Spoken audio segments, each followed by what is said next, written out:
Soon as you're born, they make you feel small by giving you no time instead of it all, till the pain is so big you feel nothing at all. A working class hero is something to be. A working class hero is something to be. They hurt you at home, they hit you at school. They hate you if you're clever and they despise a fool. Till you're so fucking crazy you can't follow the rules. A working class hero is something to be. A working class hero is something to be.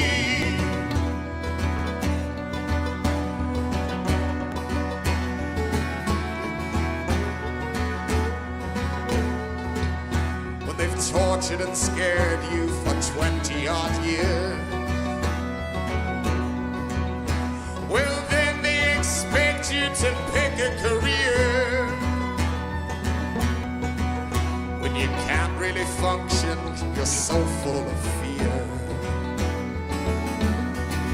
Say the working class hero is something to be. A working class hero is something to be.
Thank you very much, folks.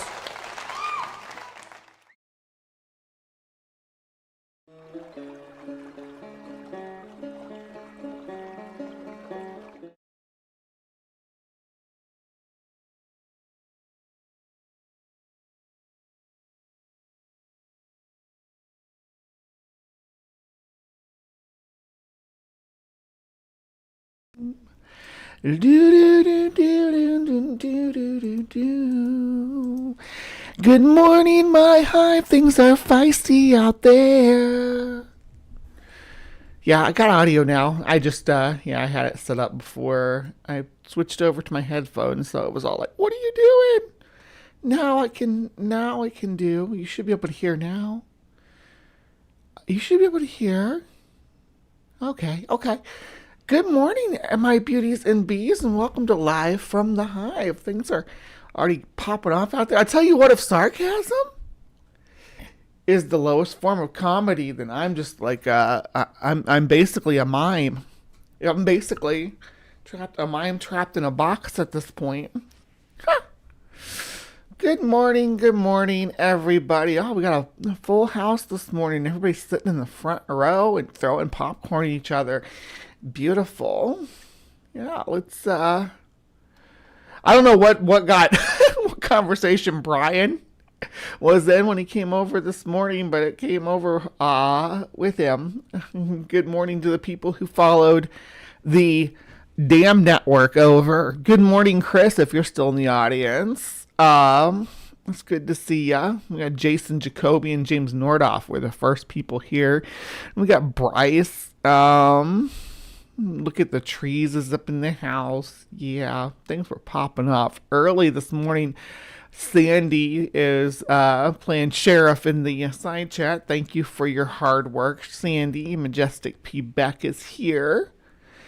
Yay! Hello, everybody. It's good to see Pastor Huckleberry already got themselves kicked or got themselves timed out. What did you do now? Was it the elephant comment? You gotta love the elephants. I don't know.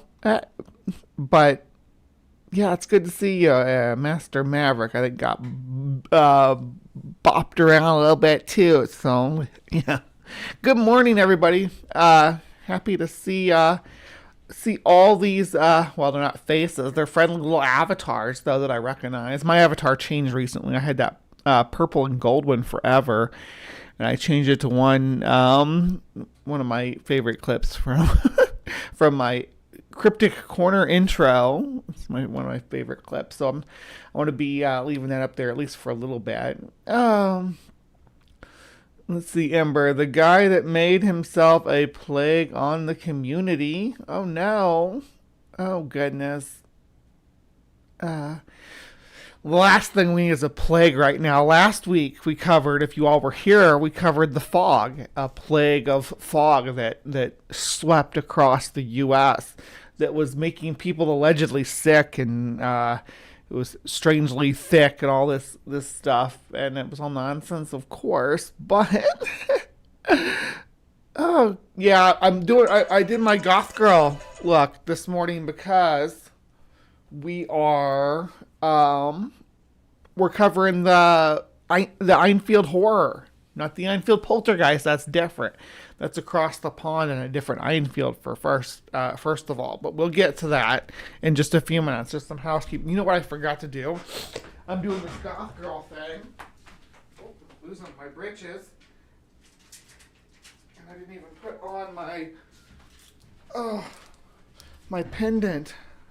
Oh, goodness. What kind of goth girl am I without my pendant? And I can look at bugs with it, too. This is from my friend, BB, who sometimes is in the audience. I heard BB on the phone, though, so probably not this morning. All right. Oh, I don't mind trash. Everybody can learn over here, Chris. I'm here to teach everybody how to science. So regardless of what silly stuff you believe in, I'll teach you how to science and how to debunk things, because you can debunk most religious claims with the same techniques that we debunk cryptozoology and ghost claims and stuff like that over here. So, I mean, if that's how we're bouncing around, what's going on now? Oh goodness. Okay. Anyway, I'm not going to get distracted with that because we got CrypticCorner to get right into, actually. Since we had like three full songs. At the beginning of the show, we had the intro, the Love Buzz. Then we had the Shroom Australian folk music. And then we had the working class hero Irish folk band cover. I'm really folksy this morning. Then we had the transition, which is my banjo cover of Where Did You Sleep Last Night from like 2013 or something like that. over swamp background. That swamp background wasn't actually the background when I was playing it. I was in a studio. but it makes it sound like I was in the swamp. Yeah. Anyway, enough about me and my banjo. Let's get on to the show. Good morning, mad computer scientist. Before I pop over, we're humping into Cryptic Corner, so see you all in there with the Enfield horror.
Hello, my beauties and bees, and welcome once again to an episode of Cryptic Corner, where we explore the unexplained, the supernatural, the paranormal and hidden, the mysterious, the alien, the accursed, and the forbidden. I'm your host, Miss Bumblebee, and today we're going back towards my home state. So yeah, we're going back up north, and we're staying in the U.S. We ran a poll this week to see what you all wanted to see on Cryptic Corner this week, and this is actually what won, was the Enfield horror. The other choices were Canada's Ogopogo, the Alkanaka, and the Mihune, which are the Hawaiian Bigfoots or Littlefoots or whatever you want to call them. Of course, the Enfield horror, which is what won, and then the Queensland tiger, which would have taken us back to Terry with the Tantanula or Jamie. No, it's Jamie.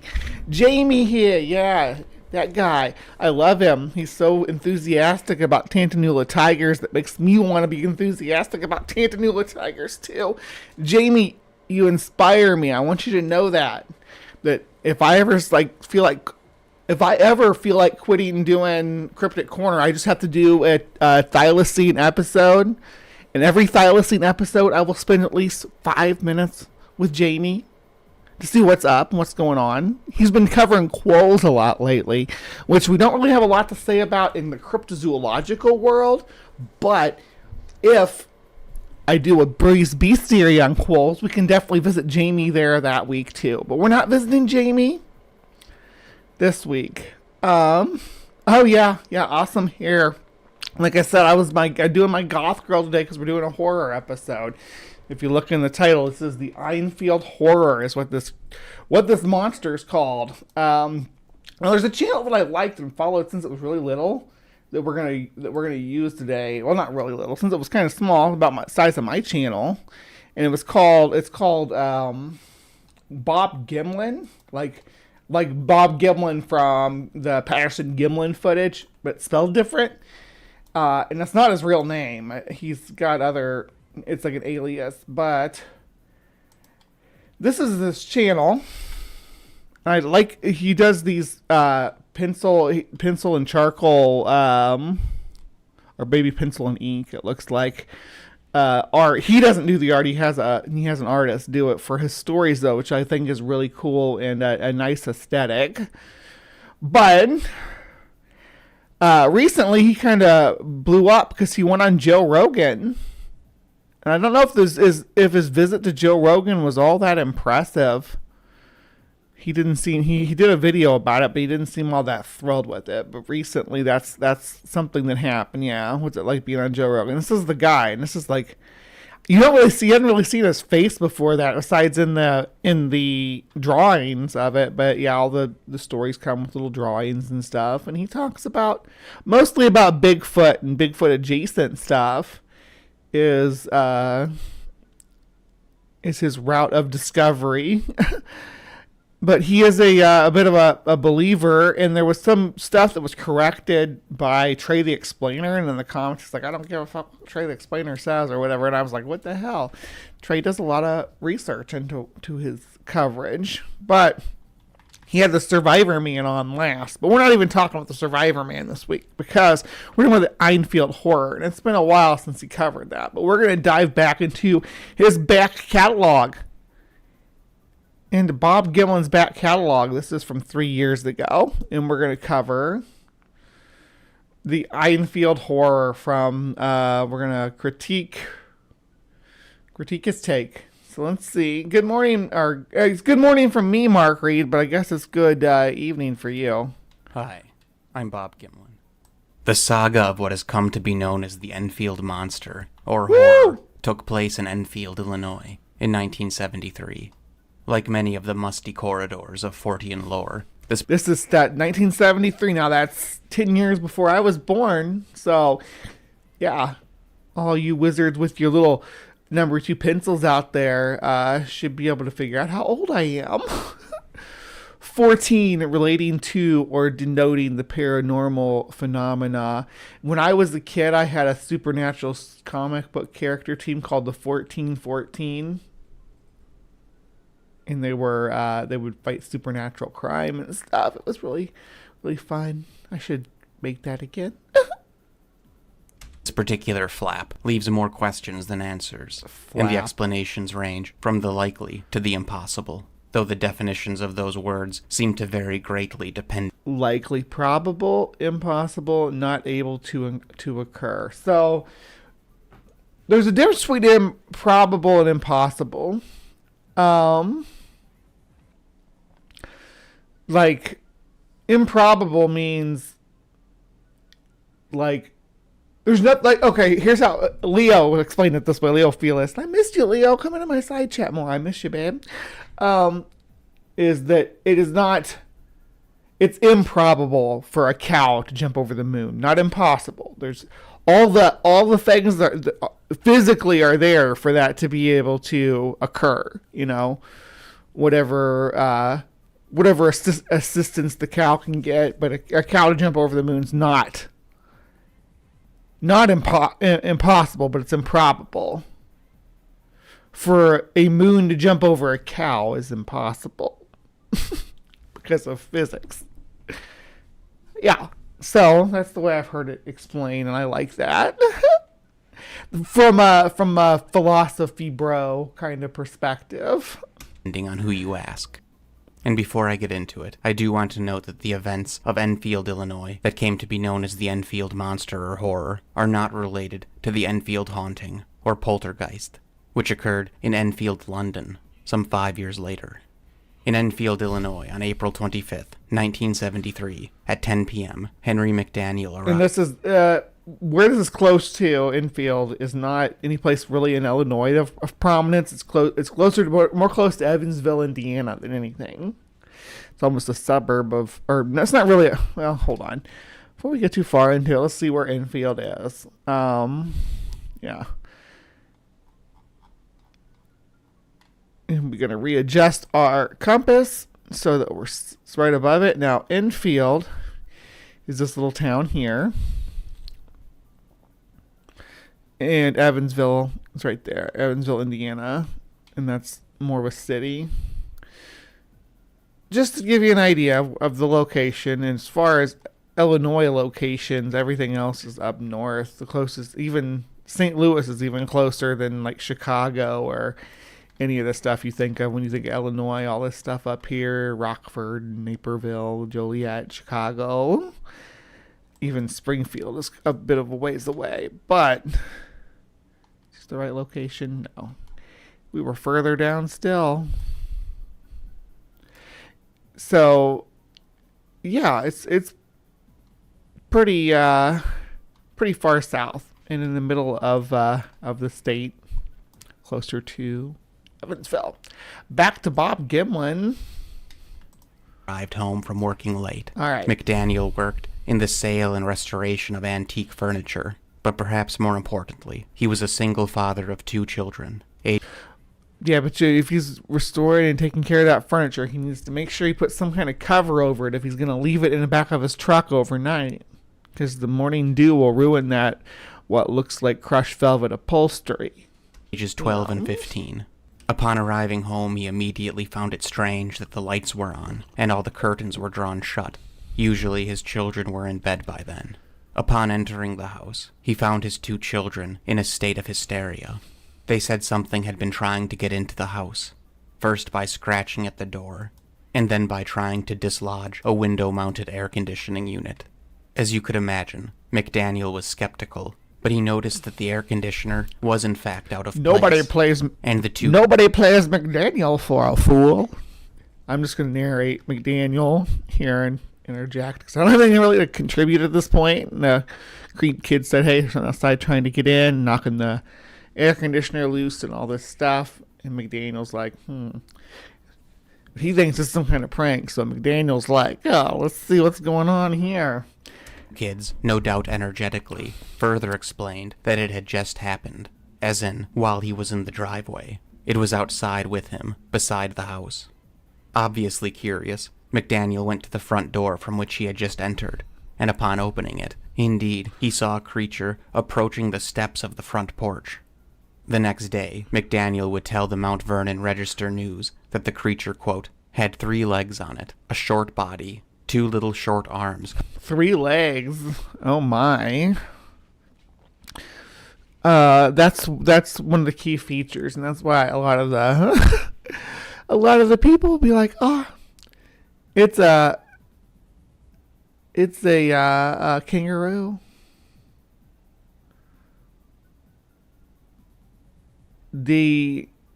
When you got a monster at your air conditioner, you turn your air conditioner around. Ember, come on. This is Monster Squad Technique 101.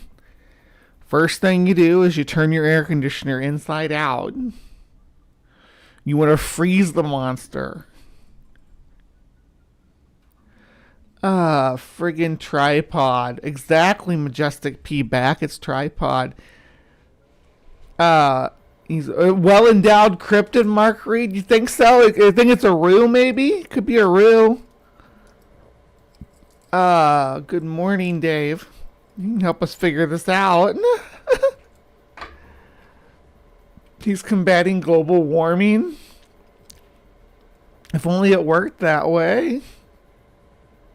Yeah, it's hard to buy shoes when you got 3 feet. That is exactly true. Coming out of its breast area, and 2 pink eyes as big as flashlights.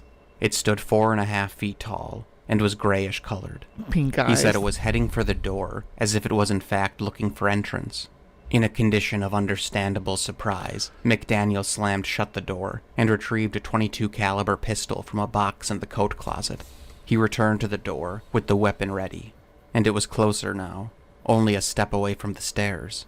McDaniel shot it. He said, quote, when I fired that first shot, I know I hit it. It hissed like a wild cat. Then he said the impossible visitor lunged off toward a row of trees, covering 50 feet in 3 bounds, so that's 17 feet per bound. McDaniel fired 4 more times. I mean, right there, the jumping like that makes me think it's kangaroo. It looks kind of like the aliens from like the Day of the World, not the Day of the World, so it's the War of the Worlds, the tripod aliens, right? And they colored the eyes red here, but the description said pink, so I'm like, huh? But it is what it is. I can picture it with pink eyes. Red eyes are kind of overdone. Pink eyes not enough. You need more pink eyes. But doesn't believe he hit it, as he only had a handgun, and it bounded into the night, and the night was dark. Hello, Spooky. And it bounded off into the night with its butt arm. I wouldn't be opposed to having a butt arm myself, like above my like a prehensile tail. Yeah. Prehensile tail with fingers on it would be pretty sweet. Not gonna lie. Henry McDaniel called the police. And it was just before midnight when 2 state troopers arrived, and though no creature was to be found, they indeed found strange tracks. They described the tracks as similar to a dog, though with 6 pads instead of 5, and that, though indistinct, the tracks did in fact seems Tracks, strangely huh? spaced, consistent with an abnormal gait, which obviously an alleged triped would possess. And I'm showing this graphic of a dog because in the past, I've mentioned that dogs have 5 pads. In commenter... Alright. So he's talking 1, 2, 3, 4, 5, and thinks that people don't recognize this. People in the comments didn't recognize this as a pad. have said that they only have 4, but the bottom pad is considered a pad. Anyway, one of the officers, a man by the name of James Masser, said that McDaniel seemed... So quote, wait, were all the toes in you can't just be like, oh, it had 5. Were all the pads in the front? All 5 of the pads, or was there a weird, like a toe pad in the back? Like the toe was pointed backwards. I need to know more details about it before I make an identification, but it could be, right now sounds like it could be a possum. A few different critters, but let's... rational and sober. And the police mentioned in their report that indeed they believed something unusual visited the McDaniel residence, and that they were prepared to receive similar calls. The next day, Officer Masser visited other houses in the area. Like even a bear will have like 5 toes and a foot pad. Yeah. I was just talking about you, Birdie. I was just talking about my magnifying glass. Yeah, that's what it was. To investigate. I can put on my red sunglasses too to go with my attire. I don't actually look through them when I wear them. I look over them, so it's not a big deal. But yeah, the only corroborating witness he could locate was a 10-year-old boy named Greg Garrett. He said that the night prior, at 8:30 p.m., Garrett was menaced by a creature that matched that of McDaniel's. So a couple hours before McDaniel's house was menaced. This kid be hustling. Garrett described the creature as possessing grayish slimy skin, short claws, and red eyes. He said that the creature stamped on his foot with its, quote, clawed appendages. It was just about the time that Masser was talking to little Greg when a few local reporters arrived to the McDaniel house. Remember, this was a time when your living room... This kid's like, yeah, it ruined my shoes. Can I get some new shoes, Mom? Police scanner was better than anything on the tube. Press and, quote, experts were apparently working under a theory that McDaniel saw a kangaroo. A 4-foot-tall kangaroo. Aw. All done. Video over. Thanks an awful lot for listening. Yeah. But seriously, to be fair, the notion that he saw a kangaroo is almost reasonable. But personally, I would put emphasis on the word almost. I will say, though, that of animals that fit this description, you could do a lot worse than a kangaroo. Hold on, I want to check something.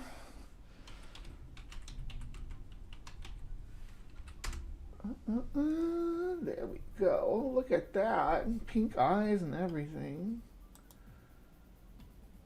What do we think? What do we think? I'm going to bring you over in just a second. So make sure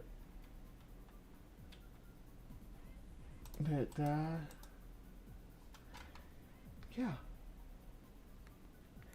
All right, here we go. So we are going to say pink eye. Ta-da! Look at that. Look at that. What do you think? Is this the Enfield horror?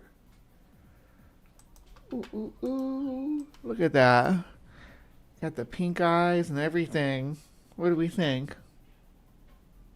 Maybe. Maybe,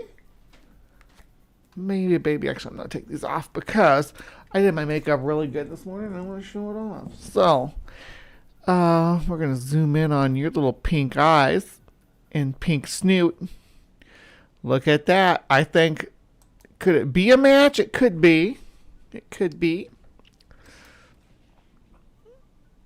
All right, let's go back to, I mean, Enfield's not exactly known. It's not prime kangaroo territory, right? But we have videos of kangaroos all over the Midwest. They're here. There's feral kangaroos that live in the Great Plains, mostly in the South. But I'm not ruling anything out. But Central Illinois is not prime kangaroo habitat, as we mostly know. Kangaroos live down here. This is Australia, and some tree kangaroos live in here too. But it's a long journey, so people have to help them along the way. So people bring kangaroos to menageries, to private shows, like traveling circuses, and people come in and pay money to look at them. Some people pay money to pet them or feed them a celery stick or something. Regardless, kangaroos get brought to the U.S. and sometimes get loose. Yes, we did a whole episode on phantom kangaroos. Hold on. I'm going to drop a link to it. Yeah, there we go. It was last February, so it's been about a year ago. So yeah, there we go. And I'm going to drop this so that we can see. It's not even like, there's no doubt if when you look at the videos, that's a real kangaroo that people are citing. It is very clearly a kangaroo. It's got to be an escaped pet or from a menagerie or something, but it's a feral kangaroo. There you go. Yep. All right. So yeah, they can compete pretty good in our environment. They travel really well across vast open lands, and the Great Plains has plenty of that to offer. According to the skeptic, at least. It would explain why the creature had 3 legs, as kangaroos use their tails as something like a third leg, and not just for balance like most animals. A kangaroo would also explain the claws, and the observation that the creature's arms stuck straight out at the shoulders. And it would obviously explain... I don't know why he's so naysay about the kangaroo ID. I think it's a pretty good ID. Being able to cover 50 feet in 3 bounds. Also, I guess, I would assume that part of the reasoning was that if it was a kangaroo, then it was an escaped or abandoned pet, and therefore may feasibly try to break into a house if it only knew how to get food from people. And kangaroo tracks are certainly unique, but nothing about them is... yeah, this doesn't look 6-toed, though. Kangaroos really only have the 2 toes. Kangaroo feet are kind of weird, but they have this shit going on too. When they get going, it can look really weird because they put their fingers on the ground when they're moving slow, but when they're moving fast, it's just going to be these toe tips, these 2. It's going to look really weird, but it's not going to look like 6 paw prints, I'll tell you that. 6-toed. However, McDaniel kind of had the ultimate response and said that when he was in the army, he was stationed in Australia, and that at the base he stayed at, the kangaroos acted like pets. So he was quite certain that he did not see one. The small town life was obviously a buzz. But does he know that there's different kinds of kangaroos too? There's tree kangaroos, which do tend to look a little bit different, and have their own sort of bizarre stance and stuff. Let me see, pull up a picture of one. Where are you, tree kangaroos? There you are. Trying to find one where you can see its like tail and stuff too. There you go. But not where it looks like it's. Yeah, that'll do. Let's open that one. I won't keep you guys in suspense any longer. Open image. A new tab. Okay, so this is what a tree kangaroo will look like. A little bit different. Yeah.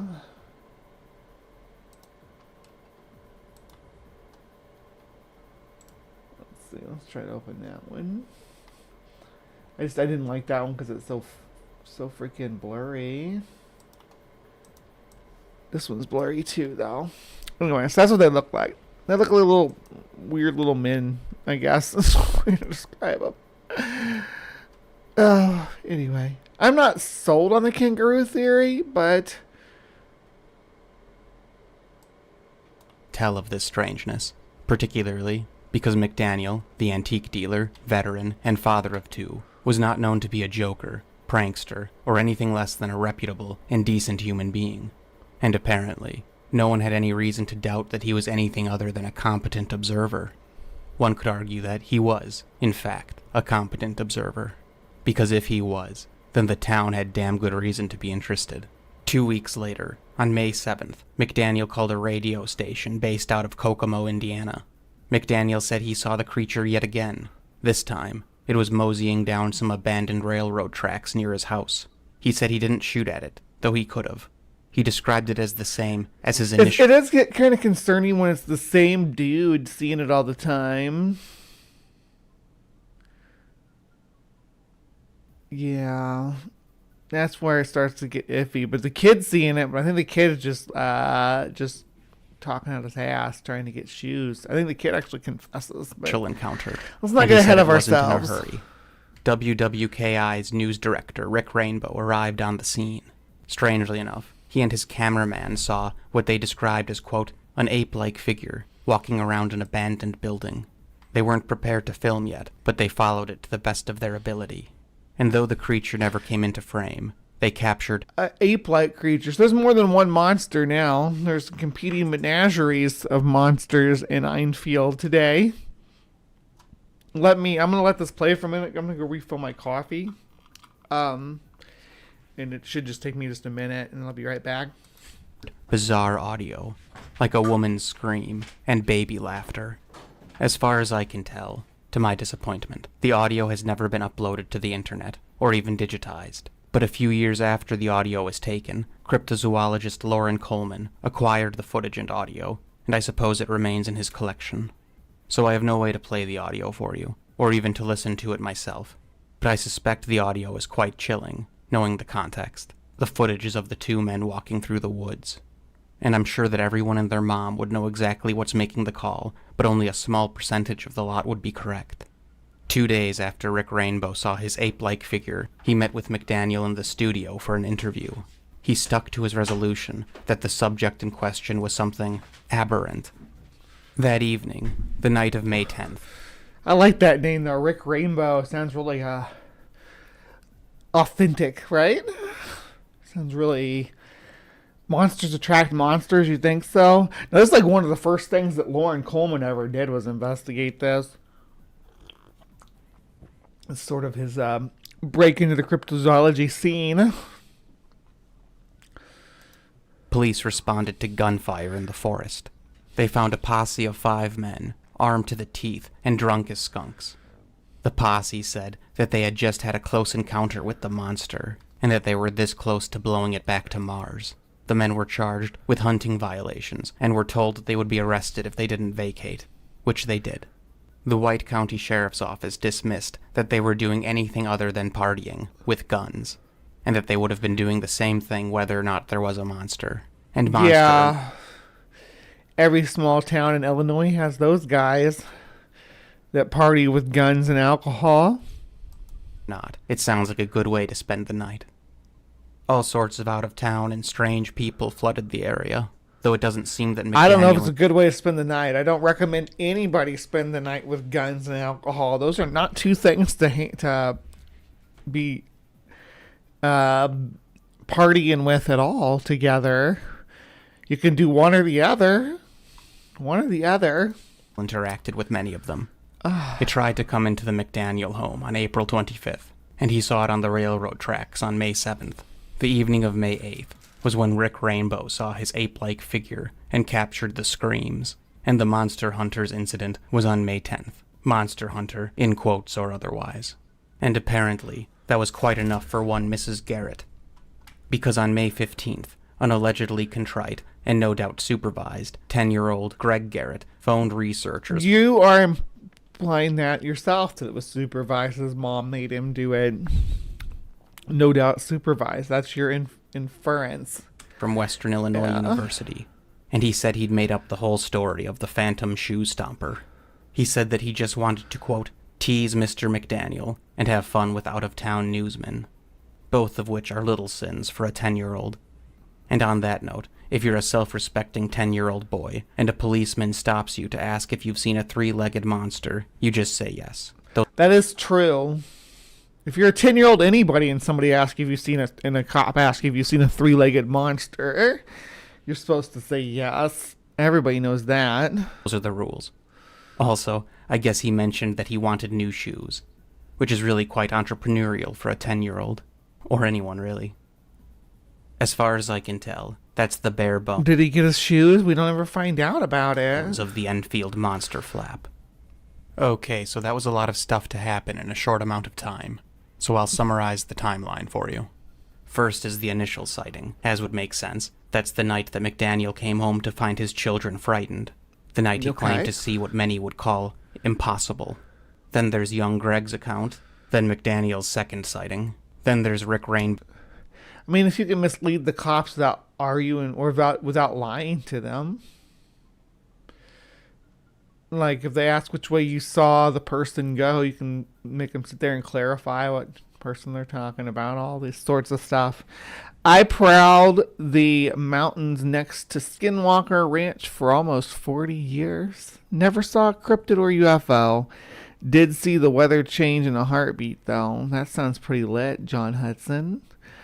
I am the 3-legged monster, says Chris Mallard, the damn network. Are you now? Bo's sighting of an ape-like figure and his audio capture of what sounded like, quote, a woman's scream and baby laughter. And then the monster hunters, in quotes or otherwise. As you could imagine, the skeptics have no shortage of explanations, which would make sense. That's me. I'm the skeptics. Yes, the zoological approach to this. Let's see what we can figure out. Because skeptics are remarkably consistent in that regard, and it seems that the prevailing skeptic argument is one of fear-induced hysteria. Those subsequent sociological papers and their peer-reviewed and a critical examination of the social contagion image of collective behavior, the case of the Enfield monster. We can pull that up here. Let's see. A critical examination of the social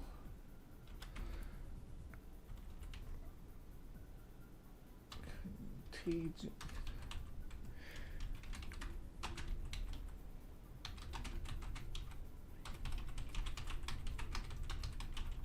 There we go.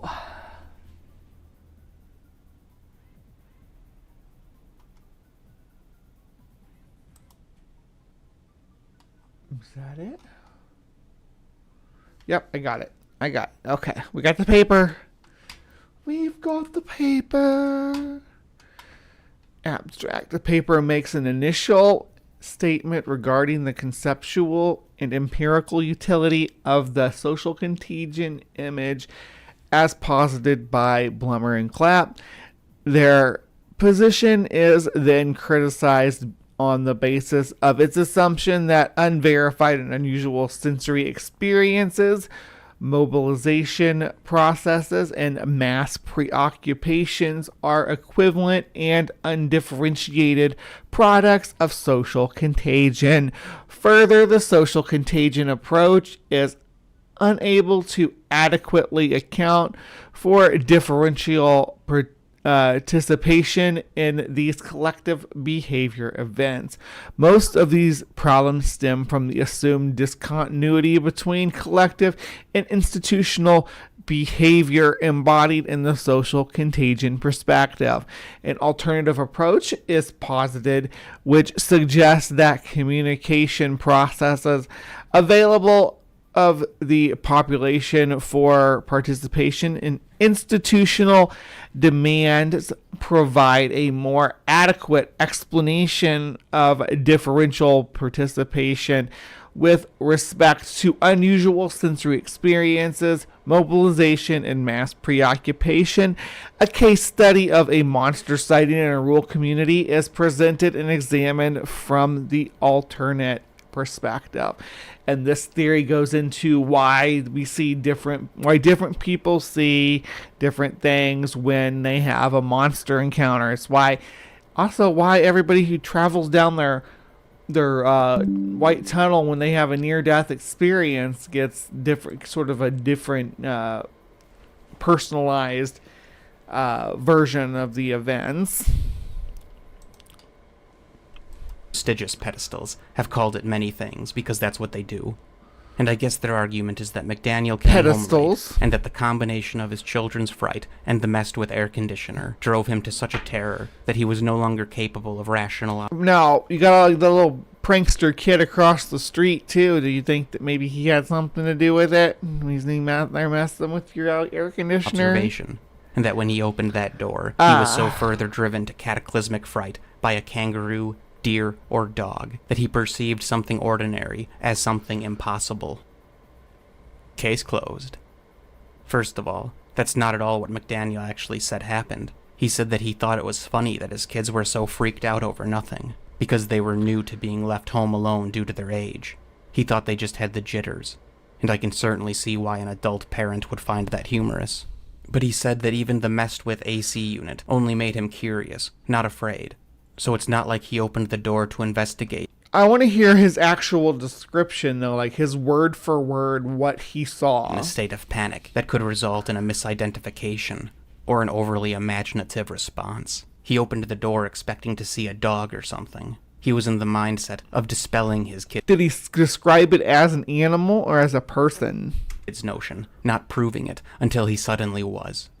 The skeptic's claim of some type of panic-induced misremembrance is half-cocked, particularly when considering... The McDaniel guy, I'm not saying necessarily he was lying. I just don't... I need to know what he saw, what he described. The kid I know was lying. That kid I don't trust. And I don't trust that the kid didn't have anything to do with this either at this point in the story. The 2 police officers filed in their reports that he was, quote, rational and sober. Because if he was insane enough to confuse a kangaroo with this, one would... But you keep showing pictures of the kangaroo up in this observational pose instead of how they stand most of the time, which is not like that. They have more forward-leaning. Would think that he would still be in a state of extreme, exaggerated agitation when the police arrived. And perhaps now's the time to mention that he called the non-emergency number. And you know, the skeptic's point here is one of those things that kind of bothers me on a weird level, unrelated. Wait. Okay, hold on. Cryptozoology or anything like that. The fear-induced misidentification theory bothers me because, I guess before I judge anyone, I tried to put myself in their shoes. But you don't... See, this is where you don't put your own anecdotal experiences and what you've taken away from other people's reports into their... You don't put yourself in their shoes. We look at statistics. That's what you're doing is like sort of a confirmation bias. We have to look at a collective number of reports in mass hysteria cases and how things that you'll notice about the story is that the creature changes appearance and gait and everything. The further away from the root of the story we get. And that is with the McDaniel's case, you know, what he saw as an individual. We don't have a lot on, but we do have the way the story unfolded, right? The way things changed over time, the way different accounts are perceived differently. You know, you have the Enfield monster book of Mark compared to the book of John. When you're looking at these different cases, in comparison of what the person claims to saw, what sort of phenomena took place. Now, this first account could be a kangaroo, right? And then a lot of the stuff that you're adding in there from the drawings and things are based on the kid's report, which is the gray slimy skin and all that stuff. So you have ad hoc onto the McDaniel's report to make it so McDaniel's couldn't saw a kangaroo because you've added stuff on from what we already know is a known liar at this point. And I don't care if I was quaking in my boots and shaking like a leaf with the daylight scared out of me. There's no imaginable way I'm going to mistake a dog, or even a kangaroo, for something like this. Never. And to me, I guess that's more laughable than was his report something like that? His report was just something with 3 legs and 2 arms and pink eyes. That's all that I heard so far from him. The rest of this description comes from that kid. Notion of any cryptid. So that's just one of the reasons why the skeptic argument bothers me. There was no mistaken identity here. Because you don't understand, like, group or mass hallucination or whatever. You don't understand how those things work. But it is a real phenomenon. It's a psychological phenomenon that is well documented way back. You had, like, when was the tarantula dance thing that happened? Someone would get bit by a tarantula and think that one of the symptoms was that it would cause you to dance, and the dancing would be contagious to people around you. And it really happened. People really did break out in mass dances because somebody thought they were bit by a spider, and that's what the symptoms should be. And people did that for decades. So you don't have to understand the psychology behind it for it to actually be a thing. The speaking in tongues in a church is a thing that happens. People see Mothman. People see all sorts of UFO sightings, ghost sightings. They're all linked to the dancing plague. Yes, exactly, Jason Jacoby. They just don't have the nerve to call him a liar, and that's because there's actually no reason to believe he was lying. To call this a case of mistaken identity, to me, is nonsense. Maybe what I'm trying to say is that the skeptics may as well just suck it up, Buttercup, and call him either stupid beyond reason, insane, or a liar. Because that's what they're really saying. One of those things. But of course, the skeptic's problem is that there's You could just be misidentifying them, Bob. It's fine. It doesn't have to be... None of the answers have to be malicious. Nobody has to be like, you're calling him stupid? You're saying he's insane? Are you calling him a liar? None of that has to be true. You can be like, I think that you may have misidentified this animal, misjudged its size. There's all sorts of features that could have been exaggerated in his memory. Every time you think of something you saw, especially something you saw fleetingly, your brain is rebuilding that experience from scratch. It's not like actually had a stitched image of what you saw. You recreate it in your mind every time you think about it. And every time you think about it, it's a little bit different, a little bit more off than what it was originally. No reason to believe that he was any of those things. And though I generally take community opinions with a grain of salt, it's at least worth a mention that the residents of Enfield regarded McDaniel as an involved father, which is notable because a single father was more rare back then. A widower, a hard worker, quiet, and certainly not known for his sense of humor. So because McDaniel was not salt of the earth means that you're not known for your sense of humor. You can't be salt of the earth and have a sense of humor too. Play pranks. And it doesn't have to be the one playing pranks. Somebody could be playing pranks on him. A tired dad coming home from work.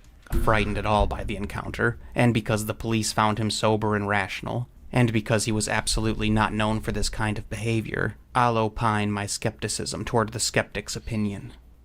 And plus, just again on the misidentification I love kangaroos. thing, he shot it. And if he shot it, he aimed at it. And if he aimed at it, he saw it. And if he met his mark, which he claims to have, then one would think he saw it clearly. You know, you don't get your gun for a kangaroo, particularly if you're familiar with kangaroos. You might get your gun for a sickly kangaroo, though. And it's like lurching out of the dark at ya. Which McDaniel was. In summation. What did he describe? I mean, sure, he can say it wasn't a kangaroo, but what did he describe? You keep going off the kid's description instead of the guy's description. The guy's description just said it had pink eyes and it was had 3 legs and 2 arms. That's all that I saw. And the only thing I can think of is a kangaroo, and an albino kangaroo would fit the bill. And I guess just in my opinion, there's really nothing to suggest that McDaniel saw anything other than what he saw. Except for the fact that what he saw was impossible, but I try not to give that word too much thought. And I guess that's my argument for But you're not going off what he saw again, you're going off what the kid made up. McDaniel sighting. Other than that it isn't, quote, possible, there's really no reason to disbelieve him, or regard him as anything other than a competent human person with eyeballs. I suppose next is little Greg. I hope you're still keeping on, Greg. Let's see, if you were 10 in 73, then you were born in 63, which means you're 58 years young. And just maybe you're out there listening. This was Life 3 is years short ago, for all so of he's us, 61 but it's not now. really a fair distribution down the line. Anyway, his chapter likely shouldn't be taken with too much merit, because he specifically called a university to confess, though it's worth noting that that seems to have been his mother's doing. And I don't know about you. Where are you getting that from? That's your inference. You made that decision that his mother made him call. I'm not saying she wasn't involved, or anything like that, but the notion that she made him confess is and recall apologizing for things that I didn't do from when I was about that age, and no one believed me because I was just a dumb kid. And I can only imagine a prudent, small-town Indiana 1970s mother, shocked and appalled that her son got mixed into this cluster, and I see how she may be determined to try and make it right. In short, we're likely seeing a forced confession here, and anything is possible. A forced confession. Yes, he's under duress. Suspect that such a call would have been made, whether or not Greg actually saw such a creature. However, even if he did indeed have an encounter, I have no doubt that the shoe stamping element was elaboration, and with motive, which is kind of great, because that detail just doesn't make a lot of sense, as it seems. That I think a 10-year-old puts their E's the right way. I hope by the time you're 10, you're not making backwards E's. But, seems unlikely that a clawed appendage could shear through his shoe without damaging his foot, and it also seems unlikely that a boy would allow himself to get so close to the creature without retreating, and failing that, said boy would probably need to be held down with force.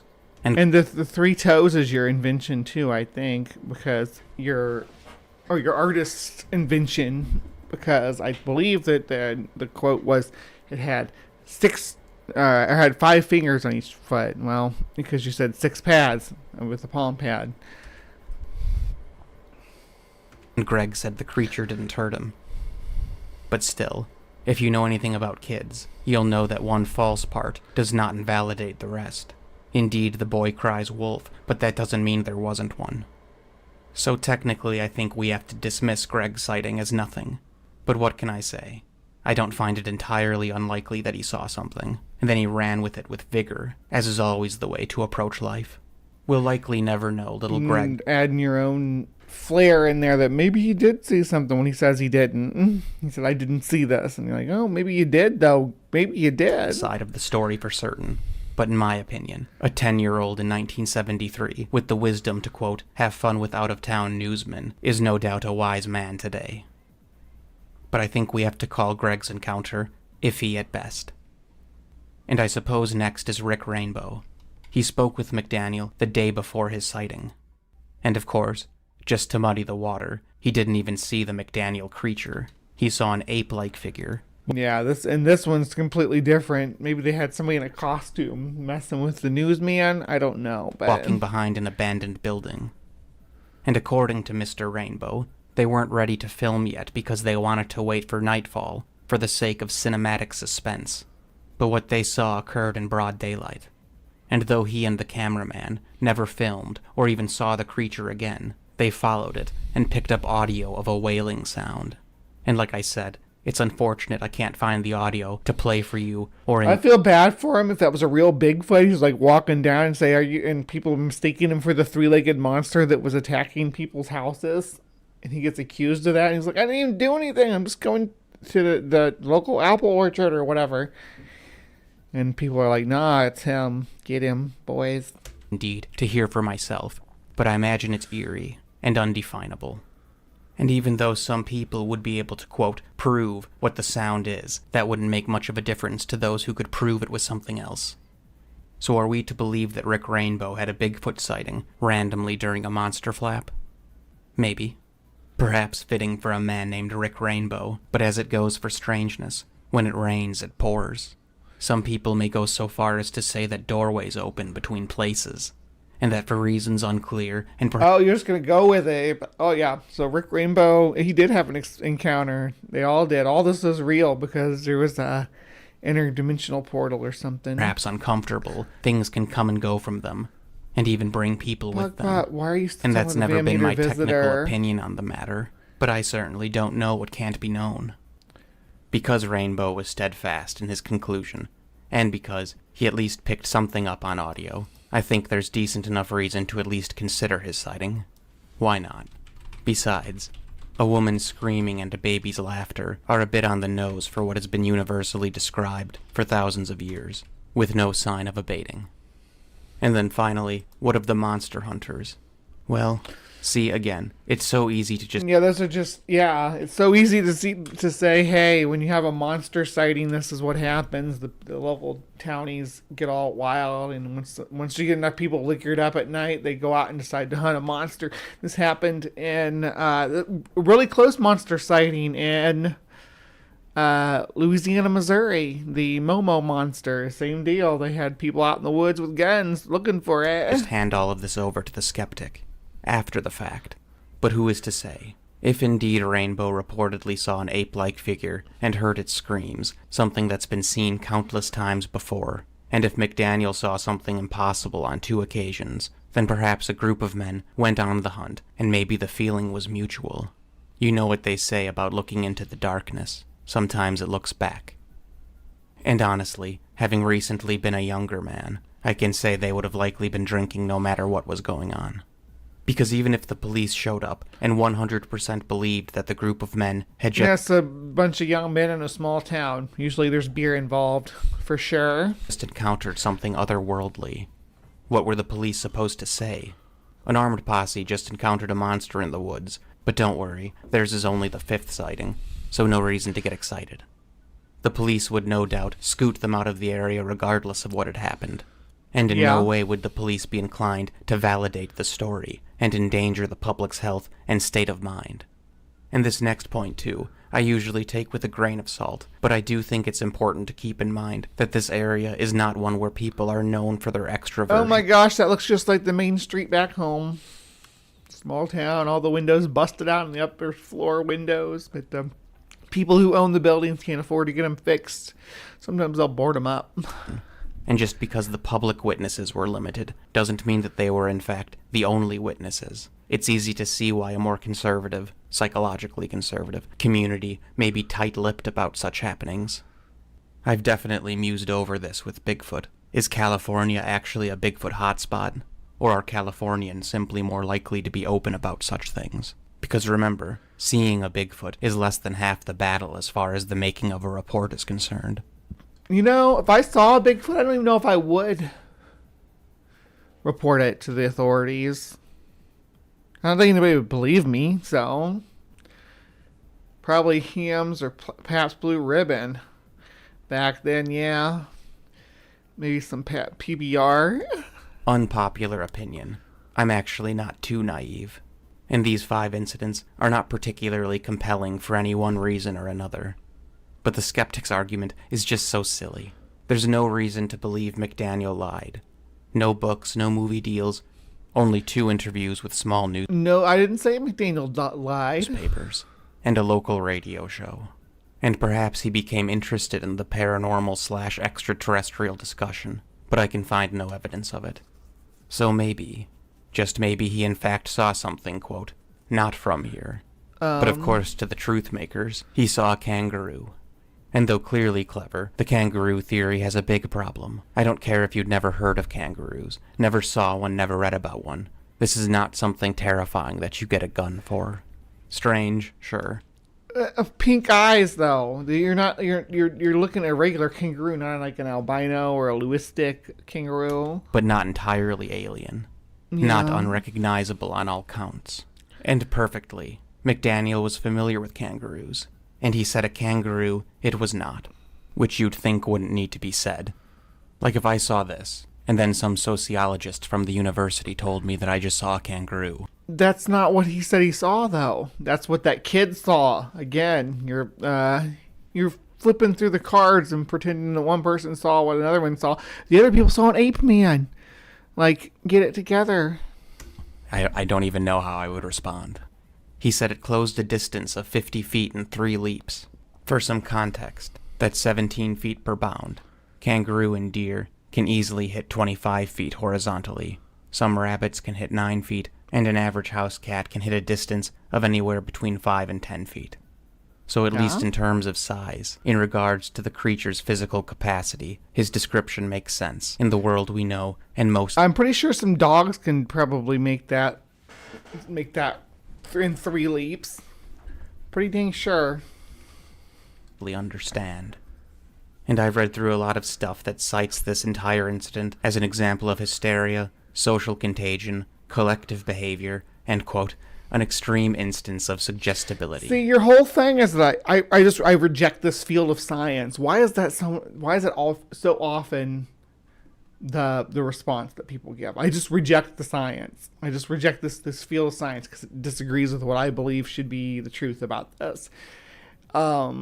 You see it on all fronts. Every time I run into to this type of argument, it's always this science denial that if the collective research on this topic gives all points to something you don't like, you're just like, oh, well, I don't believe it. And it's the same thing with gender. I mean, I hate to bring that up in the middle of a monster show, but people do the same thing. I just reject the science behind human genders. It's ridiculous. You're just like, oh, well, in that case, if that's what the science says, then I just don't agree with the science.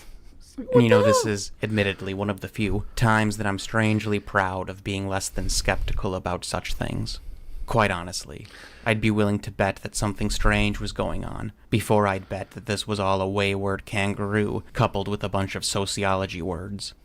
An extreme instance of suggestibility. That's what it is, rejection of sociology. Thank you, Bob, for clarifying. Yeah, it's the rejection of the psychology behind the study of sociology that we've had for the last last couple of centuries, at least a few decades. The stuff some people will believe.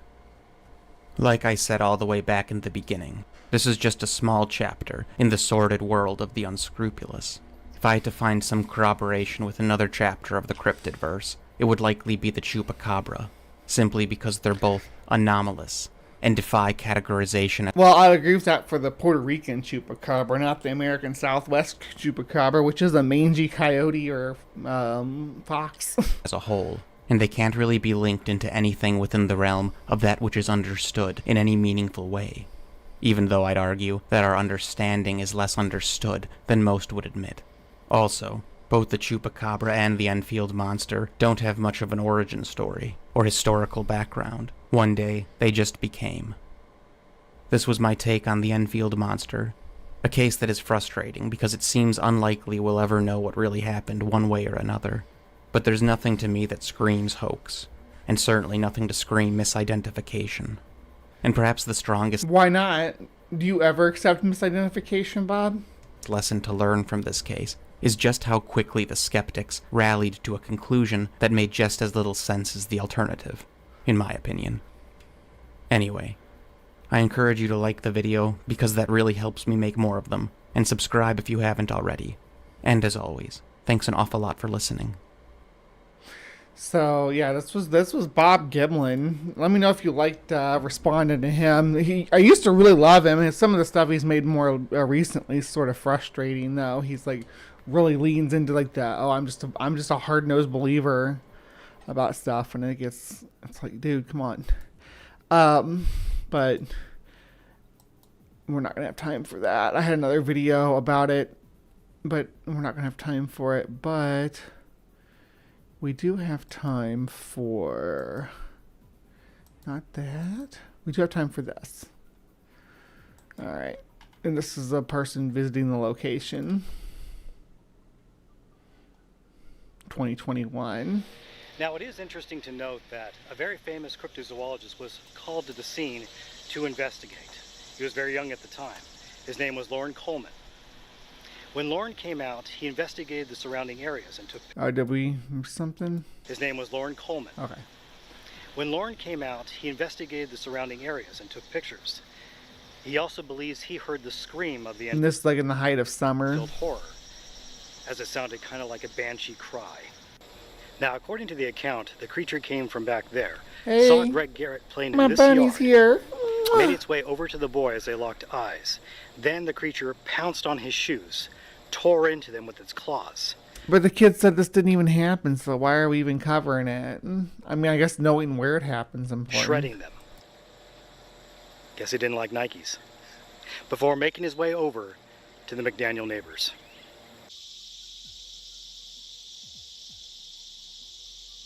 It's the moon. Well, I hate to say this right now, but my phone is giving me problems, so I can't go live. I'm currently here on the L&N railroad tracks in Enfield, Illinois. This spot right here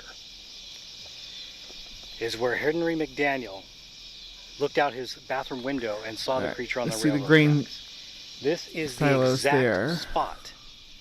How do we know that? See that white structure over there? Uh-huh. It's the image of track 2 in the online pictures. Yeah, but you have to trust the online pictures of the right location, too. Now across the way, we got a chance to speak to Brent. Great guy, showed me around. This is his new property. He owns his property. This is where the house was. So the window, the bathroom was way back there. But Henry McDaniel Sr. could see the creature on the tracks even from that distance at night. No problem. It was just wandering around in these tracks here, langling around, almost like it was trying to maneuver. Working at Domino's. Is my audio bad? So I'm going to be out here for a lot longer tonight, with Let me chances know. of maybe, I tried to fix it, well, seeing something I in am the a little bushes, echoey. seeing something come at me. but that's because this room's I don't open know. up like that. But lucky for me, I'm not alone. I've got neighbors across the way if I need help. Once again, I do apologize. I did for work at Wendy's in high school, though. not being able to go live. This really is frustrating, but Oh, for some my reason hair. my phone My hair, I went into gotcha. the dreaded yellow No, it's code my goth girl. It's my goth girl look. My vampire girl. Yeah. of check for SD card, and I can't get it to reboot. So once I get back to my cabin, maybe I can actually try to reboot it with plugging it in. Yeah, your technical stuff's not what we're here for. This is quite the mysterious place if you ever get a chance to come out here. For those who've come out looking for the Enfield horror, I'm sad to say, you're wrong. You came to the wrong location. I came to the right house, found the right people. Let's continue to walk, Ooh, you think you're This got way it along the all tracks. figured out, buddy? see if we can hear anything or see anything. There's a lot of beautiful fireflies out here at night. Not a lot of fireflies anywhere anymore. Very small village. Yeah. Enfield, town of Enfield. Technically it's a village. Yeah, we're gonna go check it out. Don't worry. We're gonna go check it out. Okay. Enfield. Now, one thing about Enfield that's interesting, yeah, very small town, so there's not a lot of places we can get down and actually look around. We're just the main drag here going through like North First Street. It looks like that's it. North and South First Street. None of the other towns have any Google Earth going through them. So we're gonna start down here by the railroad tracks. Yeah, here's the railroad tracks going through. If you drop down right here,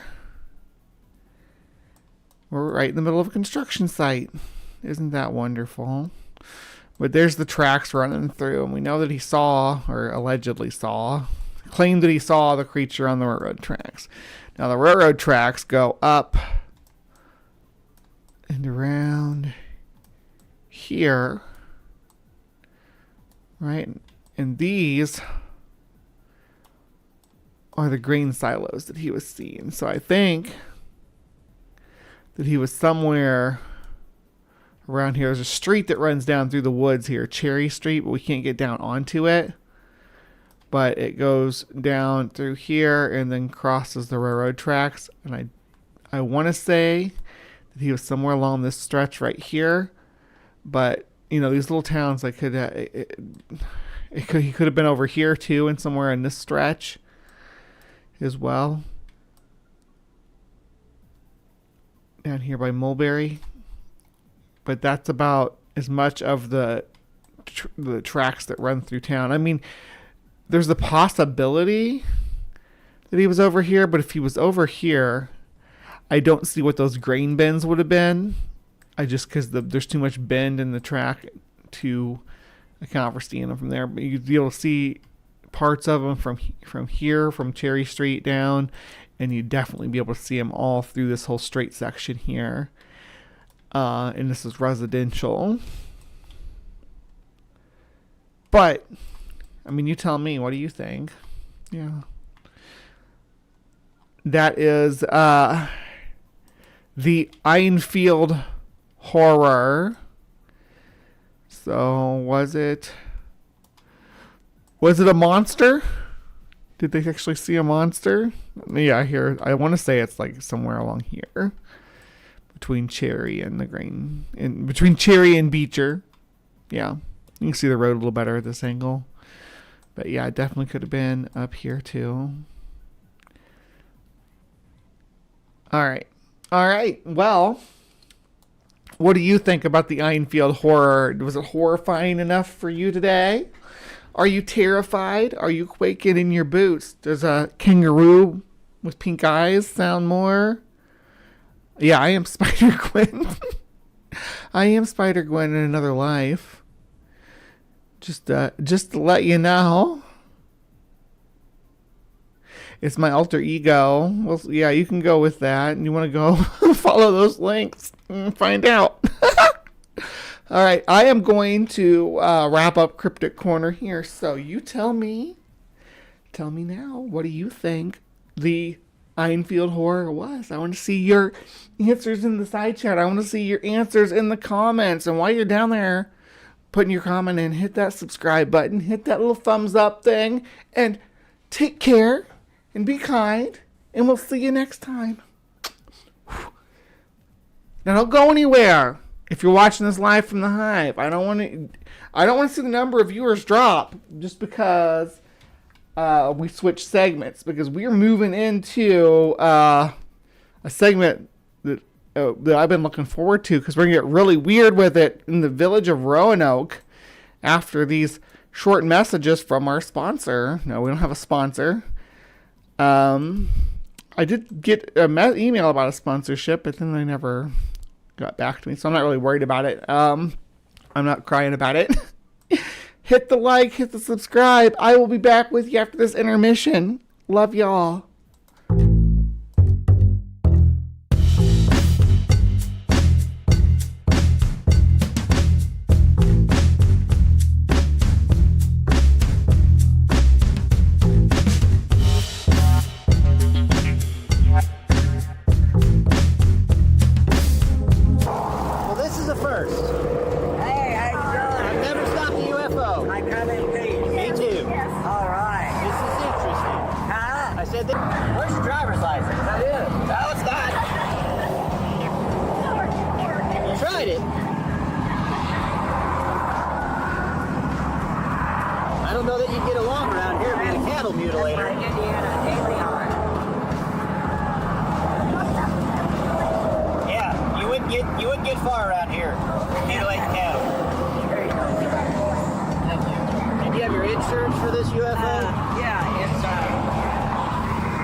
Toggles and stuff work? All the toggles, what are they for? Oh, well,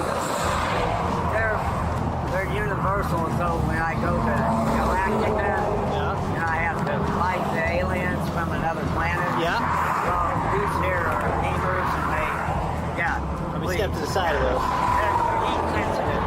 They're heat sensitive? Yeah. Well, I'm a pretty cool guy, so they shouldn't go off. They won't, because you are cool. All right. Well, I'm going to give you this back. This does not look like you. So I assume it's some type of skinwalker because or I have my shapeshifter or something. Well, yeah. See, I have my humanoid form right now. See, I told you somebody would show up to have to see this. You guys can get pictures if you want. Hey, how you doing? Hey, they come in peace. They come in peace. Yep. I'm an alien. So, I mean, I know that was like light years ago. I've got a bunch of them. All right. So your your UFO's a little wide. Okay? And that wind's catching it, so you're going like this too. Oh, really? Yeah. Because I've never, because it's 90, I built it. Yep. So it's 96 inches. I know DOT is 102. Yeah, you're not too wide. Yeah. But as wide as it is, when that wind catches it, it's pushing you, on that side of the highway and then on the shoulder. I'll make sure that, I try to keep up with traffic, but they're I know, that's why I'm out here. They're breaking the law, so They're out here trying to do warp speeding. So that's what I'm out here for, and then lo and behold, I come across a UFO. Yeah, hey, sir, Carnell, it's a pleasure. pleasure to meet you. I've never met anybody from A humanoid like a you. humanoid like you from. Where exactly are you from? I'm not Pennsylvania, so I am actually from You're just intergalactic. Krypton. You're from Krypton? Yeah, I have superhero. I have superpowers. Oh yeah, what are those? X-ray vision. I got keep glasses. I know. I felt it getting hot when you're staring at me. I love this guy. See, All right, there's your driver's license. Hey, well, you guys be careful, okay? All right, thank you, sir. All right, thank you.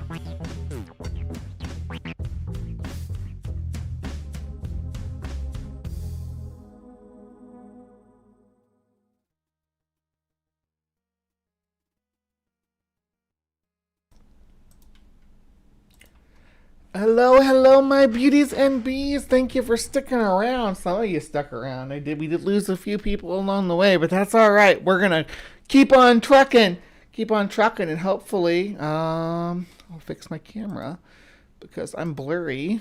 I don't like that. So we'll do that, and then we'll do that. That should fix it. Fix it. It's good. My eyes look really bright with this wig on. Look how bright my eyes are. All right, so hello, welcome. We are getting weird with it today, talking about a lost colony. Talking about the lost colony of Roanoke, North Carolina. Now, I guess it's Roanoke, North Carolina now. Would it have been Roanoke, Virginia back then, or Virginia colony maybe? Regardless, that's where we're going to visit. As soon as I get it pulled up. All right, let's see here, which is a long way off from the fog that we were covering, but the channel we're looking at. Is this the right channel? No, it's not. Hold on.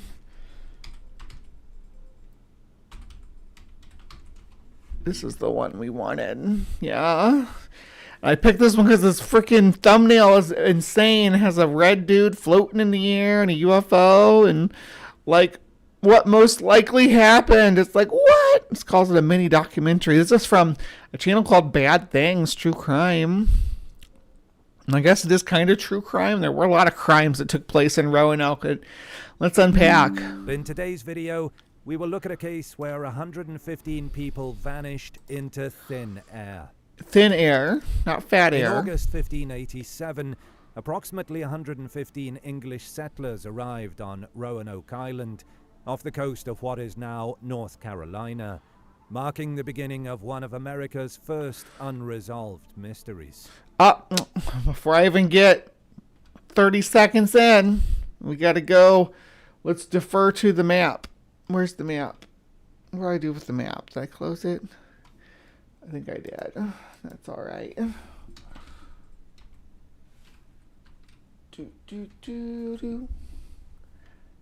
I'll pull it up right now, and it'll be a thing. It'll be a thing. There we go. All right. Roanoke. Okay. So, this is North Carolina and Virginia, right? And there's this strip of islands along here called the Outer Banks. And they're mostly glorified sand dunes. And they run basically the whole coastal length of North Carolina and the southern part of Virginia on into, I believe, into northern South Carolina. Nope, they end before they get to that border. Yeah, so they end right before that border. But these are the Outer Banks. And they really stand out up here because you got the Pamlico Sound. But this island, there's a couple of islands in here, but the southernmost island north of the Sound is Roanoke Island. And this is where the colony was.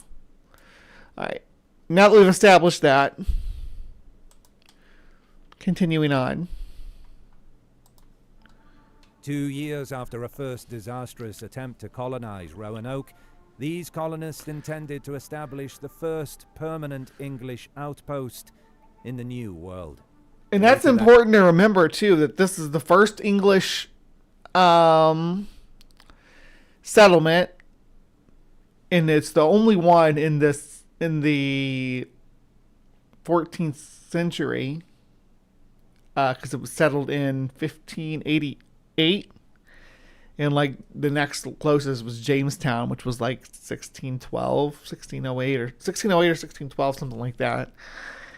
Regardless, this was the only one that got it start. The only English colony that got its start in that century, and there were tons of Spanish colonies down south that could have caused a lot of problems if they had decided to journey north and visit Roanoke. That year, John White, the new colony's administrator, would return to England to stock up on fresh supplies. As he arrived, however, a significant naval conflict broke out between England and Spain, and Queen Elizabeth I ordered all available ships into battle against the formidable Spanish Armada.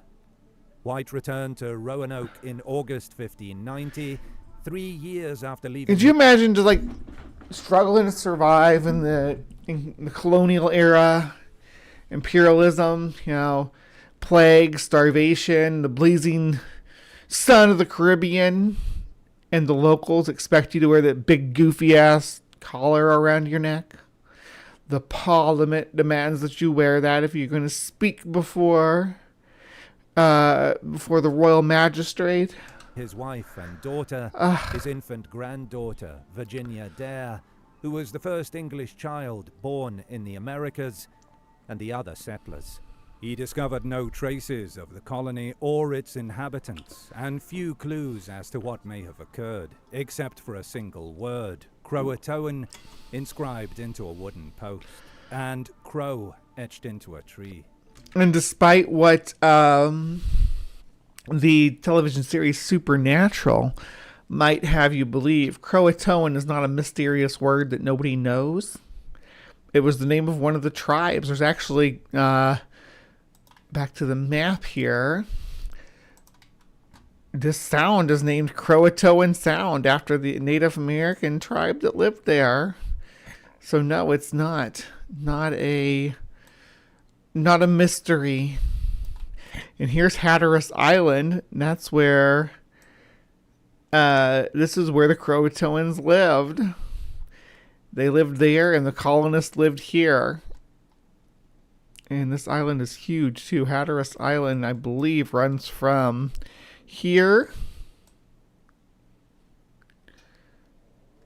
all the way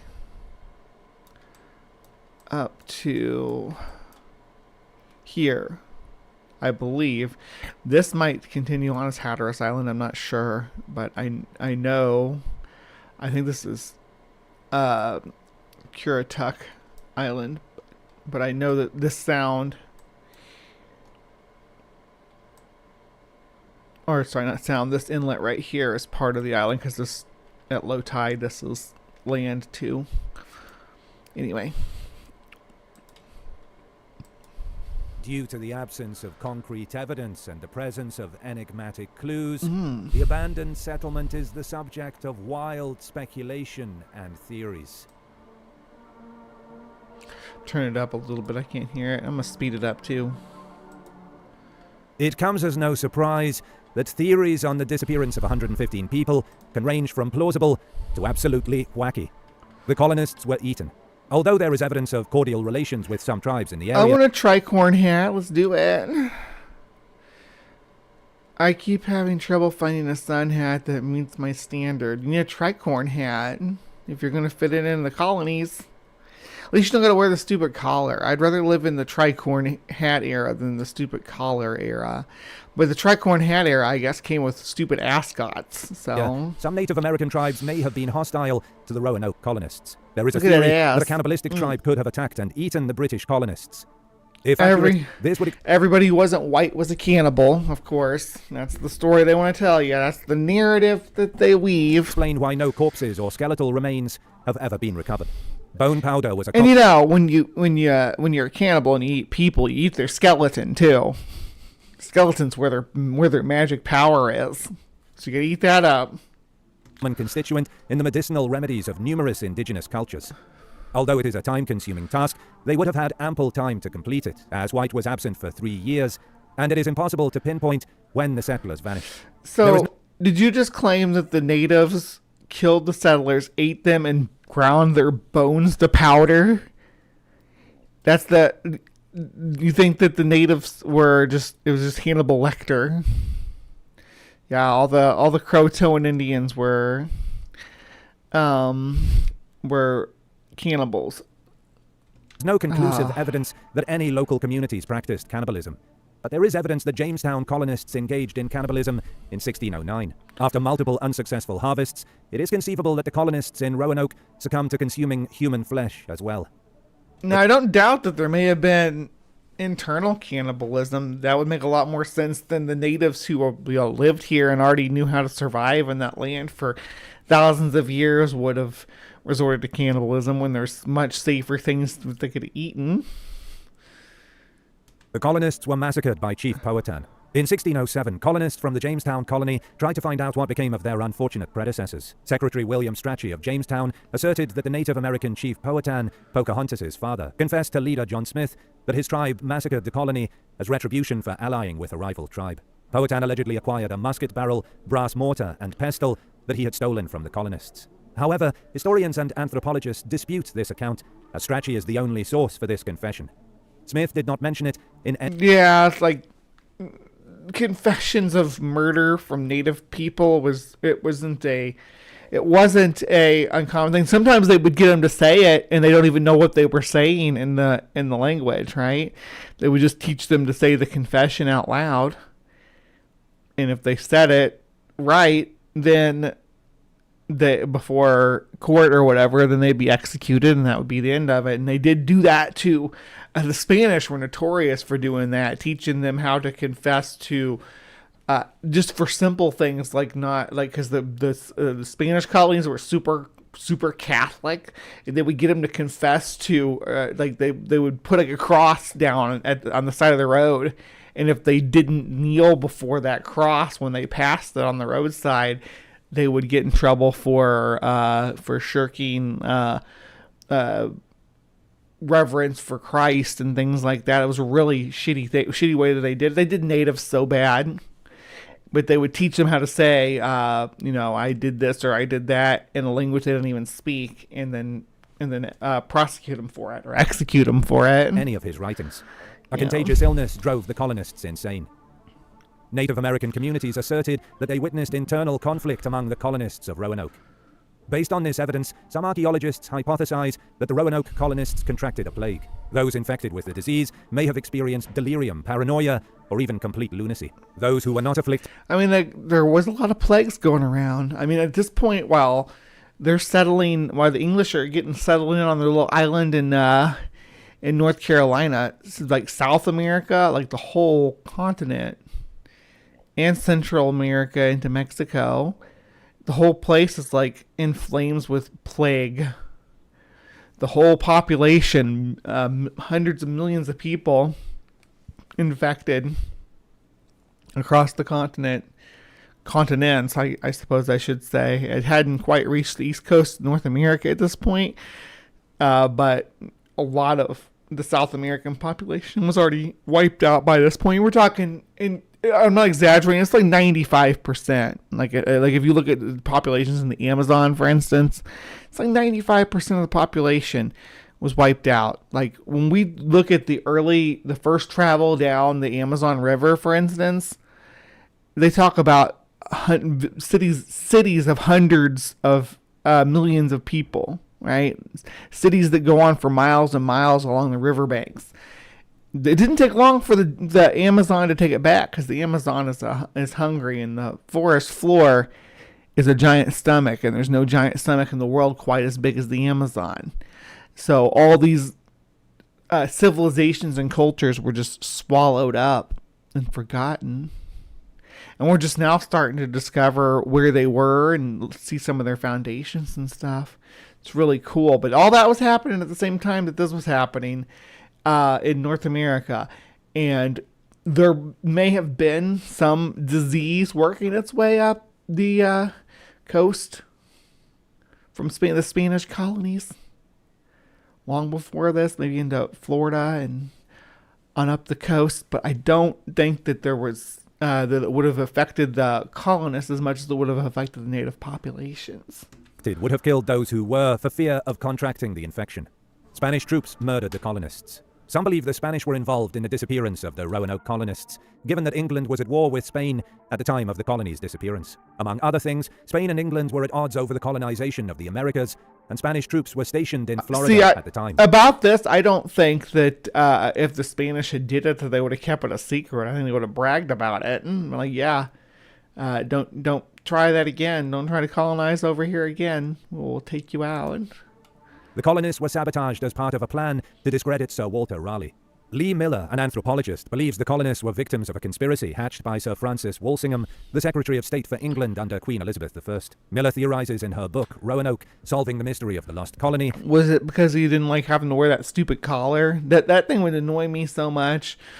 Luckily, yeah, I wouldn't have to wear it as a woman. The women wore them too, but not like day-to-day life. And I guess not everybody's wearing it in this picture. Some of these people aren't wearing one. He's wearing one. That Walsingham intentionally abandoned the colonists and left them to die because Sir Walter Raleigh, who funded the Roanoke expedition, was granted a royal patent for all the land he settled in North America. According to the theory, the colonists moved west into North Carolina, where they became embroiled in a conflict between native nations at war. They were either captured or executed. All of this would have been kept confidential by the Crown, which explains why there are no records. And here comes the wacky. Zombies. According to a theory that some internet users enjoy... Oh, we're going with zombies. This is the one I want to be true. I think there's a movie about this. The zombie Roanoke. Hold on. Roanoke zombies. I know there's a one where that the Roanoke, the colony was wiped out by Viking ghosts from Vinland. Zombie Research Society. There's actually a Zombie Research Society. I gotta get in on the ground floor of this. Actually, it's probably been around for decades. Look at this. Zombie Research Society. The mystery of the Roanoke began when supply ships returned in 1590, and not a single living soul, and no evidence of war, famine, or any other possible reason for the colony's complete disappearance. In fact, it's still generally accepted. There's still a generally accepted explanation for what happened to those settlers. ZRS researcher Andre Freeman suggests that it may have been the work of zombies. All right, let's see. Story spreading, Roanoke was allegedly the epicenter of a zombie apocalypse. This theory incorporates aspects of other hypotheses that the colonists became cannibals due to disease. According to this they were from Finland. Vinland. V-I-N. It's what they called the Greenland colony in in North America. Vinland, Vinland, or Land. Hypothesis: the colonizers were infected with a zombie virus that gave them an insatiable appetite for human flesh and accelerated their decomposition after their human food source was depleted. Before White's return, the remains would have been long gone, and the infestation would have ended. The paranormal theories do not end with zombies. The Croatans believe that greater spirits manifested in I think that they were Danish at that time, that Vinland was settled. I think that the Greenland was settled by Danes. Eric the Red, Leif Erikson was the one who led the expedition to Vinland, but his dad, Eric the Red, led the expedition from Iceland to Greenland. He actually named Greenland, and he named it that to trick people from Iceland to go into Greenland, even though Greenland was icier than Iceland. But then, Vinland is wine. It means wine land. But that they think that the wine was gooseberry wine, that it wasn't grape wine, because grapes don't grow in Nova Scotia, Labrador, anywhere up there. But gooseberries do, and you can make pretty good gooseberry wine. If anybody wants to make me gooseberry wine and send it to me, I can provide you with an address. Form of the elements, and they reported a peculiar occurrence that coincided with the disappearance of the colonists. In the area where the indigenous people hunted, a considerable number of birds and other animals suddenly died. The Croatans spoke of a malicious entity that assumed the appearance of a reptile. They claimed it could attach itself Hell yeah! Here's where we get weird. Giant reptiles. Do you all think it was a giant reptile or zombies? Which one? I'm going to do a poll. Let's see. Start a poll.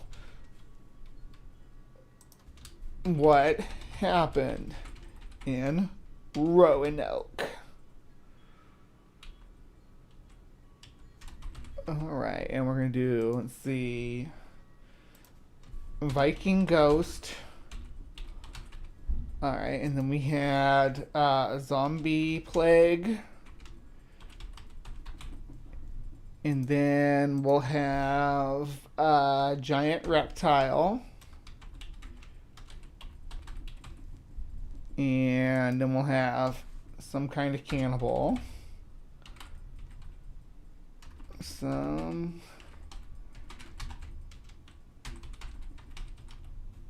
Yeah, there we go. Start poll. Let me know. Causing them to exhibit demonic characteristics such as violence and greed. The Croatans forewarned the colonists. It was a demonic reptile that made people greedy. Oh, come on.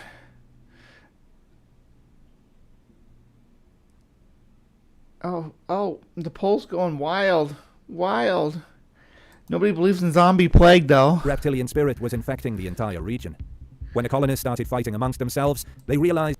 These aren't colonists, those are the natives. I want to play whatever this game is. Looks fun. I want to get my ass out and hug a pole with a face on it with little paddles. This looks freaking lit. Look at this motherfucker right here. Yes, this is the life that I want to live. This is the life that the white man took from me. Yes, I'm the white man. I would have just brought plague onto these people. I wouldn't have been a boon on their existence, but I would have had a hell of a good time playing whatever they're playing here and doing the hugging thing in the middle. This is where I would shine, right here. And you notice that despite the fact that everybody has their cheeks out, no one's playing grab ass. And that's an important thing to remember about Native society. Just because you could run around with your butt cheeks flapping does not mean that it was cool for someone else to come along and just give them a quick squeeze. You had to respect boundaries. That the settlers were infected with the creature's evil, and the colony was doomed. The disappearance of the Roanoke colony is not the only aspect of this enigma. Finally, I think one person voted for the zombie plague. 8% of the vote. 8%. Vikings are at 23. And then we got some kind of cannibal on 31. And then giant reptiles winning. Of course it is. If you put all these forces against each other, giant And giant demon reptiles can definitely win. They trump Viking ghosts, which Viking ghosts can be pretty powerful. Ologists and historians are still trying to determine why Croatoan was inscribed into that post.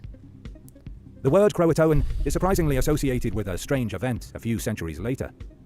The untimely passing of author Edgar Allan Poe in 1849 is poorly understood. After going missing during his journey from Virginia to Pennsylvania, he was discovered in a Baltimore gutter, barely conscious and muttering incoherently.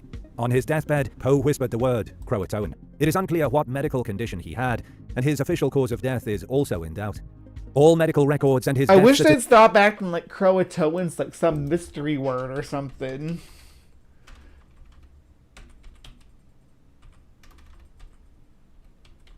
Let me see. So, Croatoan is the name of an island south of Roanoke, now Hatteras Island, which at the time was home to Native American tribe of the same name. So it's the name of a native tribe. It's not some mystery word. Like, what does it mean? What does Croatoan mean? It literally means these people. Croatoan were a small Native American ethnic group living in the coastal area of what is now North Carolina. They might have been a branch of larger Roanoke people or allied with them. They aren't some, like, I mean, the only mystery of them is, well, I mean, is that even a mystery? They went the same way as a lot of Native American peoples when they got diseases from us.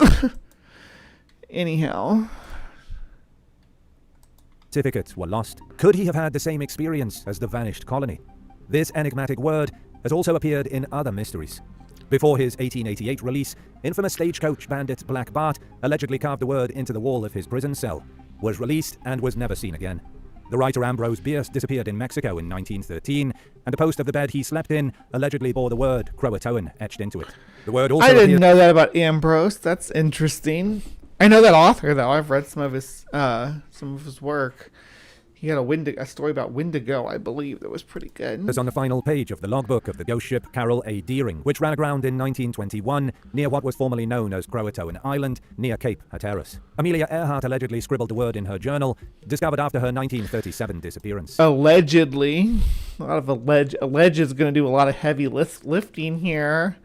Let me see here. Ember's dropping some facts about Greenland I wanted to cover. Greenland exports wine right now, and it is middle century. It was even warmer up north. We find vineyards up to the 55 degrees north from that era.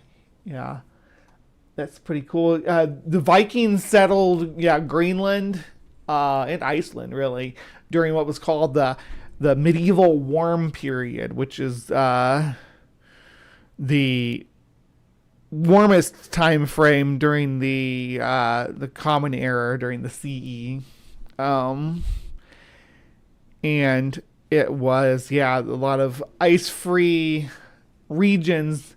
But we have actually surpassed that. I believe this last decade has surpassed the medieval warm period with being the warmest. The Wendigo is written by Algernon Blackwood. Okay.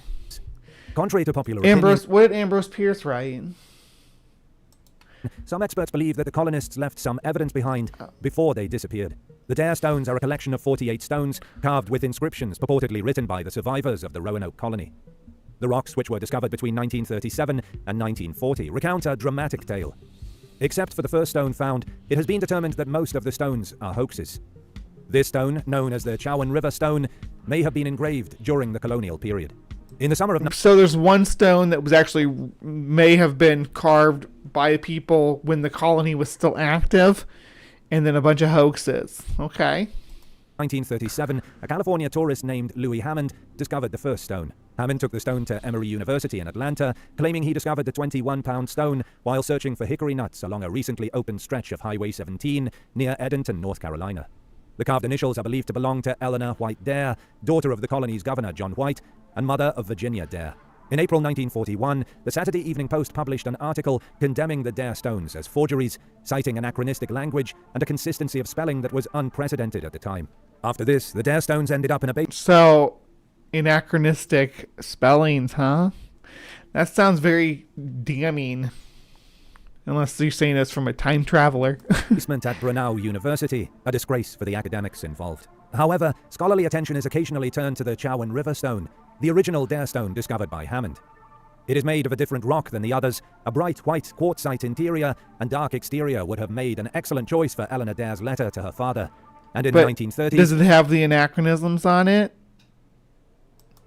The patina on the stone would have been difficult to chemically replicate.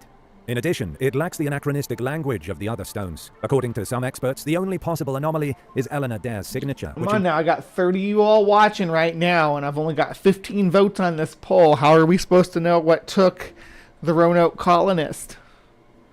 Includes the initials EWD, which was not typical in the 16th century. Innovative technologies in Elizabethan epigraphy, chemical analysis, and other ancient rock inscriptions may shed light on this mysterious stone and its inscriptions, even though many experts disregard the Chowan River stone as an apparent fake. I disregard all those stones as fakes, personally. If you got evidence otherwise, morning staff. What most likely happened to the colonists in Roanoke is not as sensational as all the theories. What unfolded at Roanoke has perplexed historians for centuries. The missing settlers left behind only the two clues mentioned earlier, the word Croatoan carved into a fort's gatepost, and Crow etched into the tree. Originally, Hatteras Island was known as Croatoan. Consequently, this discovery prompted a widespread theory that the English settlers had abandoned the colony for the island.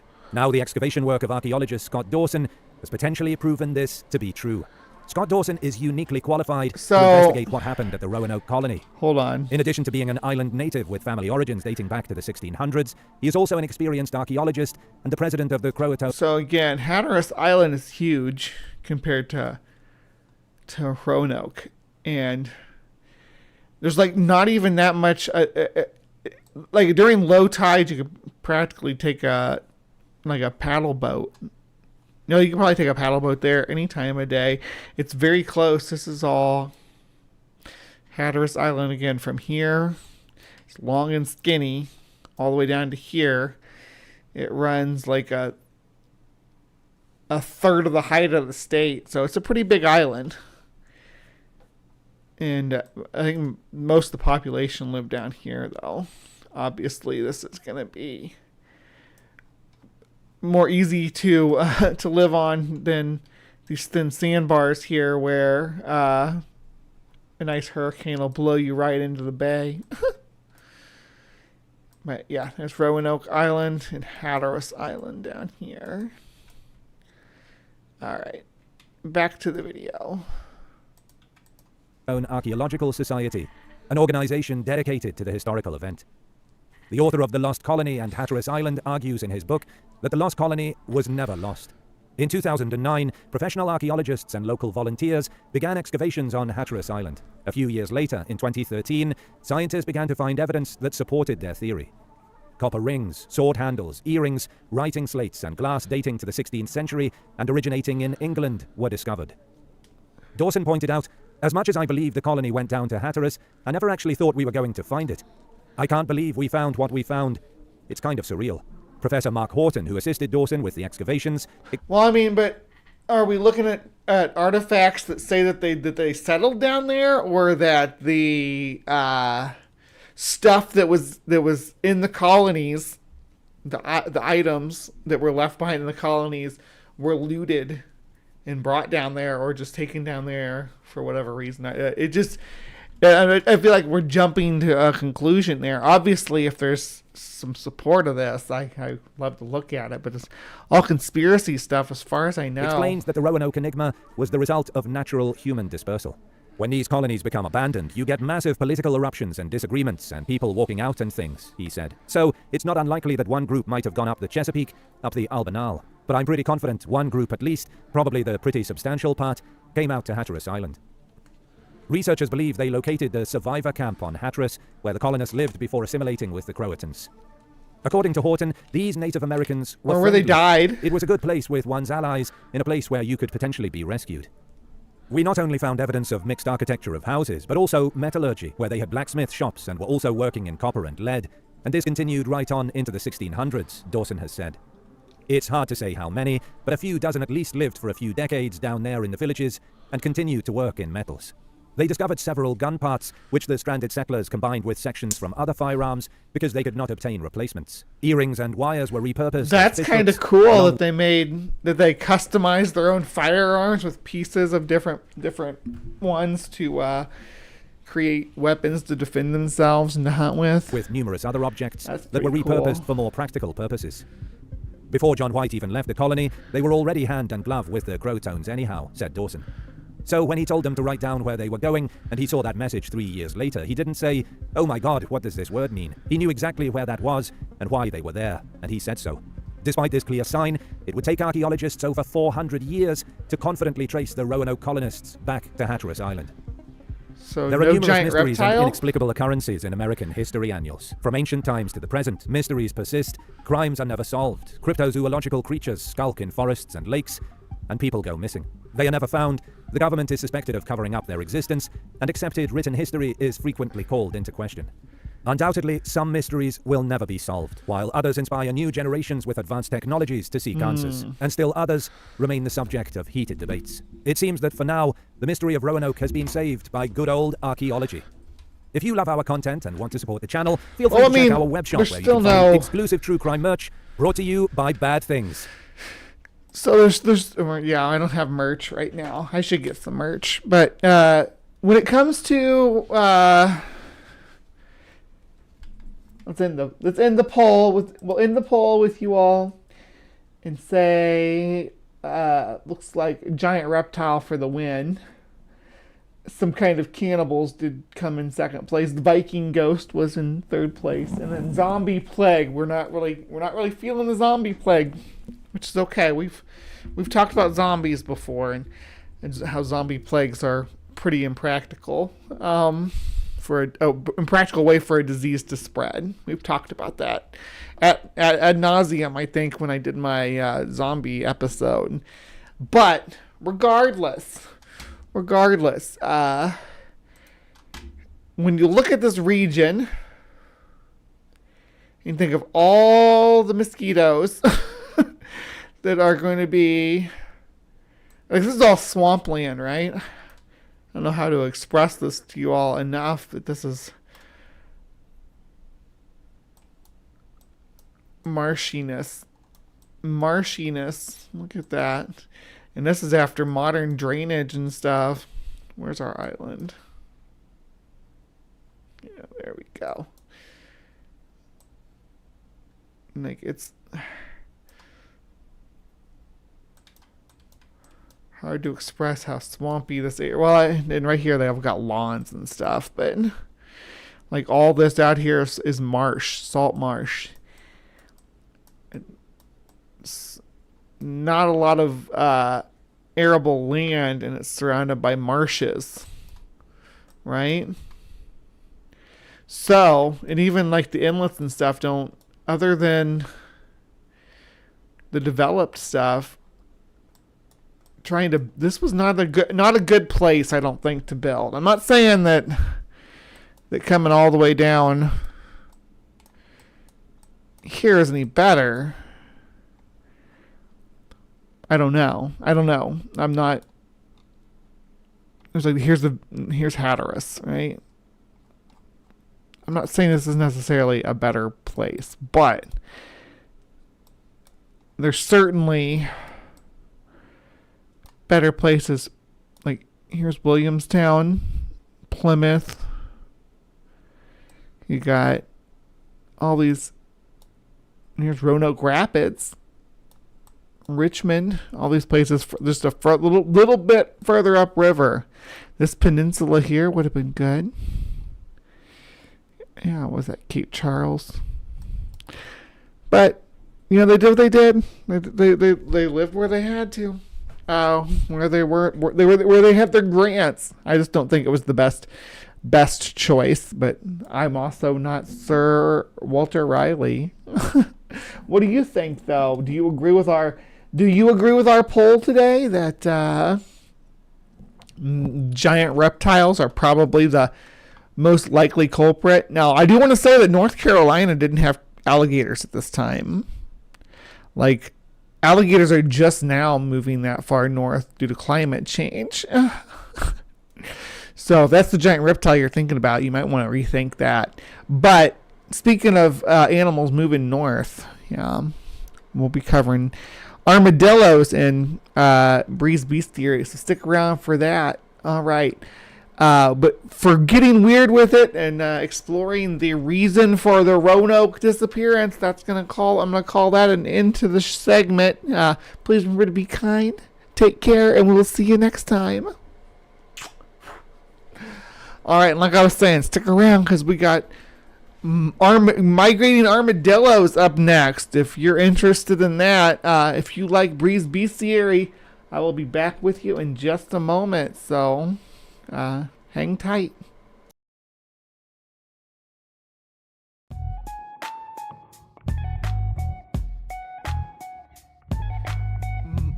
Migrating armadillos up next. If you're interested in that, if you like Bree's Beast Theory, I will be back with you in just a moment. So, hang tight.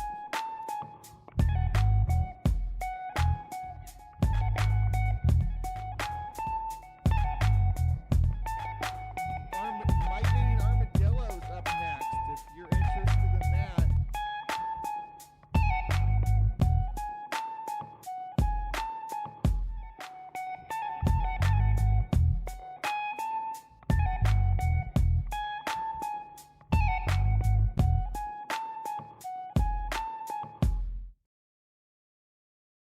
On this episode of God Made What?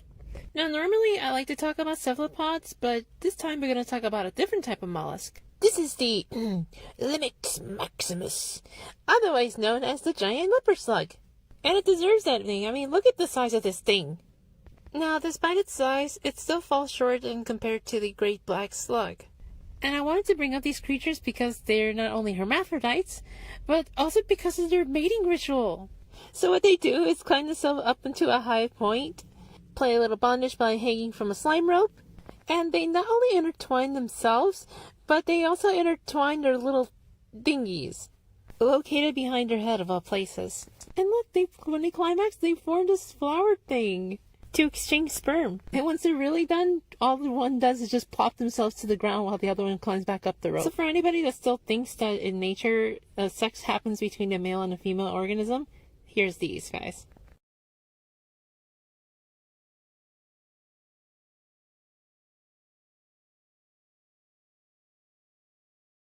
Hello, my beauties and bees, and welcome to Bree's Beast Theory, where I take a member of the animal kingdom and I reach down with my little claw and pull it out and put it in my hand and tell you about some cool facts about it. And today is not any different, because today we are going to be talking about armadillos. Armadillos are xenarthrans. Xenarthrans are the most primitive of the placental mammals, and I use the word primitive loosely there. They have some unique characteristics and diverged off the furthest back of any of the placental mammals. And right before Afrotheres branched off, xenarthrans did. Now, xenarthrans found a nice little foothold in South America. And at the time, South America was an island, so they didn't have a lot of other placental mammals to compete with, which worked out great for their anteater, sloth, and armadillo descendants. And eventually, North America and South America collided in what we call the Great American Interchange about 2 million years ago, 2.2 million years ago, I believe. And one of the organisms that went north were armadillos, right? Armadillos, 9-banded armadillos specifically. But they stopped when they got to a certain point because, well, climate and habitat are requirements.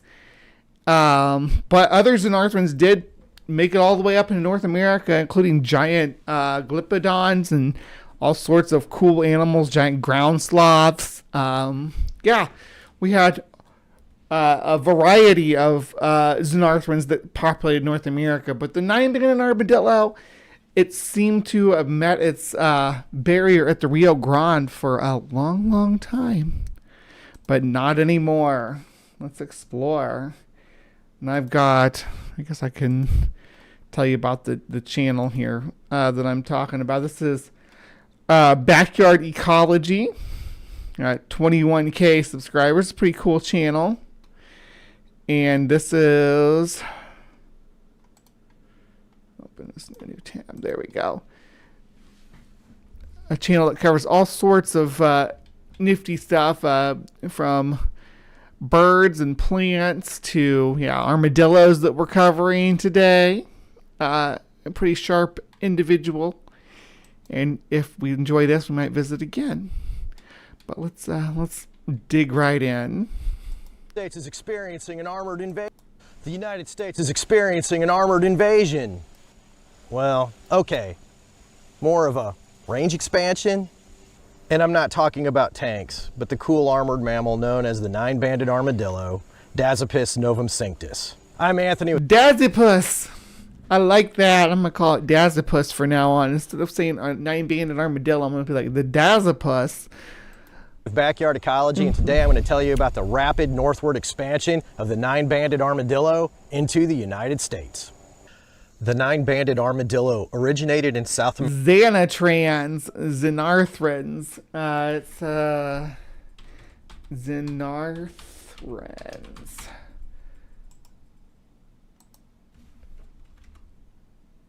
Spelled like that.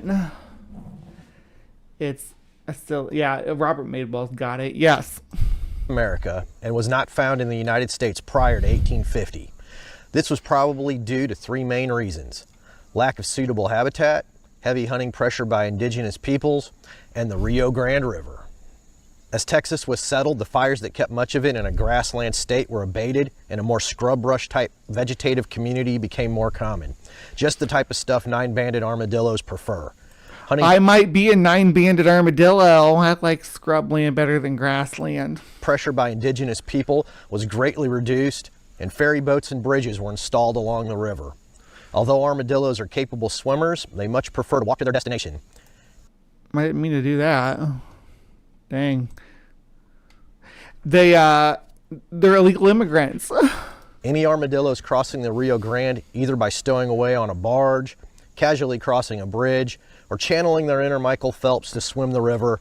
Now, armadillos aren't sloths. Armadillos are Xenarthrans, though, which are a group of South American placental mammals. Anteaters, armadillos, and sloths are members of that group. They're a lot of them are entomophagous, which means they eat insects. Armadillos and anteaters love insects. They have long, sticky tongues. Sloths are more vegetarian, but they are all related to each other. Sloths haven't always lived in the trees either. There used to be a lot of sloths living on the ground, and they all have there's certain characteristics in common. They have big front digging claws. They have more vertebrae than other placental mammals too. There's cool things about armadillos, like how they reproduce and things like that. The mammals turning into turtles. When I was a teen, I remember them appearing in South Missouri. We didn't have them before the 80s. Yeah, but that happened back home just recently. I lived in West Central Illinois, and armadillos are finally showing up. They have populations on the side of the road. We just don't see them alive. You see the roadkill, but yeah. Found habitat to their liking. And so began their expansion into the United States. If you are enjoying the story of the northward expansion of the armadillo, make tracks to that like button and smash it like an armadillo digging up an anthill. By 1995, the nine-banded armadillo had increased its range northward to Missouri and east to Florida. Sometimes with a little help from man, both intentionally and accidentally, but for the most part, on its own. Battle possums. By 2010, it had reached southern Illinois, western Kentucky, all of Tennessee, and completely expanded into all of the Gulf Coast states. Here's a quiz for you guys. Are you closer related to to an armadillo or a possum? South Carolina and into North Carolina. I can tell you from personal observation that the armadillo is well into central Kentucky now. If you have seen an armadillo someplace you never thought you would, please comment below. The current rate of nine-banded armadillo range expansion is about 10 times that of what is commonly known for mammals. Which begs the question, why is that possible? Climate change. There are many theories as to why this can be, but most of them center on the nine-banded armadillo's weird reproductive strategy. I'm gonna do this real When a quick. female armadillo gets bred and an egg is fertilized, it does not implant in her uterus and begin forming a fetus. Instead, it enters a resting stage called diapause in early embryonic development. It will remain in this state until the female finds a place or time with suitable resources to raise her young. Diapause can last up to 14 months in the nine-banded armadillo, so a female can travel quite a distance before she gives birth. The other odd thing about 14, or what did I say, 12 months? Let me rewind that. Up to 14-month diapause. armadillo, so a female can travel quite a distance before she gives birth. The other odd thing about armadillo pregnancies is that the fertilized egg will divide and become identical quadruplets. So nine-banded armadillos always have 4 young, all the same sex. A female giving birth to 4 daughters greatly increases the potential armadillo population growth in an area, as a single male could account for up to 20 young armadillos in the next breeding cycle. It is easy to see how a new expansion population can grow quickly from just a few armadillos. So where will this range expansion stop? Ember, you better knock it off or you're going to get bred. And if you do get bred, hopefully it's whole wheat or pumpernickel, something with some flavor, not just like some plain white bread, right? No one knows for sure, but the current theory is that where the January average temperature is below 28 degrees Fahrenheit, armadillos won't be able to survive. This corresponds with a diagonal line that runs roughly from Kansas City to the state of New York. Of course, there is another animal that colonized the United States after expanding from South America, and it was thought that critter would get stopped by cold weather too. That critter is the Virginia opossum, Didelphis virginiana, and it has now made its way into Canada. I do But like that is a story for pumpernickel. another video. If you would like to learn about another super cool weird critter, check out this video and get out and explore nature in your backyard. All right. Let's have a look here. So, the nine-banded armadillo has the widest distribution of any armadillo species. Only 2 armadillo species occur outside of South America: the nine-banded armadillo and the northern naked-tailed armadillo, which is Cabassus centralis. C. centralis may be found in Central America as far north as the extreme southern borders or boundaries of Mexico. The nine-banded armadillo has expanded its range northward into the United States over the last 150 years. Prior to about 1850, the nine-banded armadillo was not found north of the Rio Grande River. The sudden and extremely rapid armadillo colonization of the southern United States has puzzled quite a few biologists. The degree of range expansion per year is nearly 10 times faster than the average rate expected for a mammal. Sightings of the animal further north are reported every year, prompting many people to wonder just how far north the armadillo will go. Where did the armadillos come from? Members of the superorder Xenarthra, which is sloths, anteaters, and armadillos, originated in South America. Many mammals migrated into North America across the newly formed Panama Land Bridge about 3 million years ago. About half of the animals moving north were Xenarthrans. Giant ground sloths and glyptodons, among others, migrated into the open plains of North America. All of these first Xenarthran migrants into the United States went extinct about 10,000 years ago. The beautiful armadillo, Dasypus bellus, was the last member of the genus Dasypus to live in North America. D. bellus ranged as far north as Missouri, Iowa, and Nebraska prior to its extinction 11,000 years ago. See this beautiful armadillo article on Illinois State Museum website for more information. Yeah, so we might look at that. I don't know. For several thousand years, there were no armadillos in the present day United States. The majority of Xenarthran species continued to be limited to South and Central America to this day.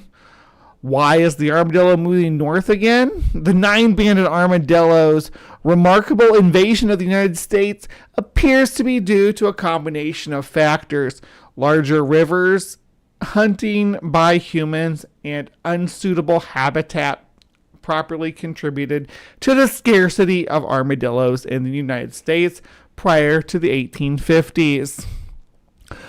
With mass colonization of Texas by American settlers in the late 1800s, these physical, societal, and ecological barriers to armadillo expansion were reduced or removed. Increased travel across the Rio Grande resulted in more armadillos moving across the river. Suppression of Native American cultures reduced hunting pressure on armadillos, and halting of yearly prairie fires allowed more mesquite brushland to invade the open grasslands. The majority of the animals were probably brought across the Rio Grande by humans as a food source. Animals that attempted to swim across were not more successful than previous armadillos in swimming, but were lucky enough to find more suitable habitats. Decreased hunting pressures coupled with a decrease in large predators due to human activity allowed the armadillo population to increase on both sides of the river, resulting in a large population base. Armadillos do not tend to move from the area they are born in unless the population is higher. A large population resulted in an increased density of animals, prompting immigration and subsequent expansion of ranges. The advancement of American settlers and farming practices also allowed the armadillo to invade the United States. Colonization of other states was helped by the deliberate or accidental release of captive animals. The Florida armadillo population, for example, was the result of a few animals released from a small zoo in 1924, combined with several more that escaped from a traveling circus in 1936. Movement of cattle from Texas to other states by rail also helped the armadillo. There are several reports stating that stowaway armadillos were fairly common in cattle cars. The armadillo would often escape when the cars were unloaded. The regular production of identical quadruplets, as well as the ability to delay implantation and fertilization of eggs for up to 14 months or more, give the 9-banded armadillo a high reproductive rate. Lifespans of up to 20 years coupled with reproductive success of the animal meant that it only takes a small number of armadillos to successfully establish a stable population in a new area. How far north will armadillos go? Armadillo expansion in the United States appears to be limited primarily by temperature and rainfall. Armadillos have very little body fat and are not good at conserving heat. Long periods of extreme cold weather are dangerous, especially to younger animals. Armadillos can not establish stable colonies if the average January temperature is below 28 degrees Fahrenheit or 2 degrees centigrade. They also require constant sources of water. Estimates indicate that armadillos can survive in areas that receive at least 15 inches of precipitation annually, which is funny because you think of an armadillo as a desert animal, but they're really not. You can tell that by looking at this map that only exist in the desert regions where we have mountains that poke above the cloud line. Like you see, for instance, I see the Franklin Mountains right here, the 1995 range right there. So they've populated this area, but only in the mountains because it doesn't get enough rain. Other than that, comparing this information with the annual weather and rainfall data for the United States, Tallman and Robbins generated a potential range map for the 9-banded armadillo. They estimated that the 9-banded armadillo could establish stable populations from Nebraska to New York and northeast to Cape Cod. Although physiological barriers prevent the armadillo from moving farther west on its own, human introduction, accidental or otherwise, could establish populations in part of Arizona, Colorado, New Mexico. Excuse me.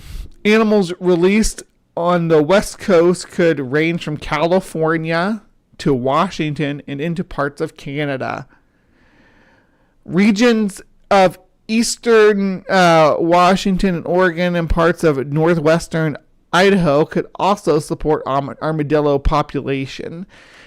The published range of the armadillo in 1997 suggests that only about half the potential armadillo habitat is currently colonized by the 9-banded armadillo. The map below illustrates the established range of the 9-banded armadillo as of 1995. Which this is 30 years ago, in the dark green, with estimate potential future range in lighter green. Current data suggest that this prediction has been fairly accurate. Yeah, I would say so. They've actually further north than that this map predicts, but this was a prediction in 1995. They've gone much further than this by now. Does this mean we'll see armadillos in New York Central Park? Armadillos digging up potato fields in Idaho? Armadillos sipping coffee in Seattle. Armadillos riding the streetcar in San Francisco. Enjoying the seashores of Massachusetts. Perhaps some Canadian armadillos in Vancouver, eh? Only time will tell. If you live in one of the areas targeted for armadillo invasion, keep your eyes open for invading armadillos. Report sightings to your local wildlife officials to help keep range data current. If you don't think that armadillos will ever make it to your neck of the woods, keep in mind that another South American mammal, the Virginia possum, successfully invaded the United States despite the cold winters and physical barriers to range expansion. For the 9-banded armadillo, it looks like it's Canada or bust. I think this must have been where he got his information on his video too, was the same resource. armadillosonline.org. So do you live in an area that's been invaded by armadillos? Have you seen armadillos in your area? Obviously, most of my people in East Texas are going to say yes, and Arkansas, most of the South, everybody's going to say yes. But what about further north? What about my people in Illinois? What about my people on the East Coast? Are you all seeing armadillos in your neck of the woods? Let me know in the comments down below. Thank you for sticking with me for Bree's Bestiary. Remember to be kind, take care, and we will see you next time. I almost forgot to blow you a kiss. All right, live from the Hive audience. My goodness, we're about half an hour early on wrapping up the show, but that's all right. We didn't the Roanoke thing didn't take as long as I was expecting it to. I thought they'd have more nonsense to break down for me, but that's okay. 2.5 hours is a good episode of Live from the Hive. We generally run 2.5 to 3 hours, so really appreciate everybody for sticking around. And yeah, I gotta go to the bathroom and I got something to eat. So I'm going to call it a day right here, right now, and give you guys some outro music. And remember to be kind, take care, and we'll see you next time.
With all the noise, pseudoscience, and political rhetoric clogging the airwaves about transgender people, it can be difficult to understand what's really happening and what's really true.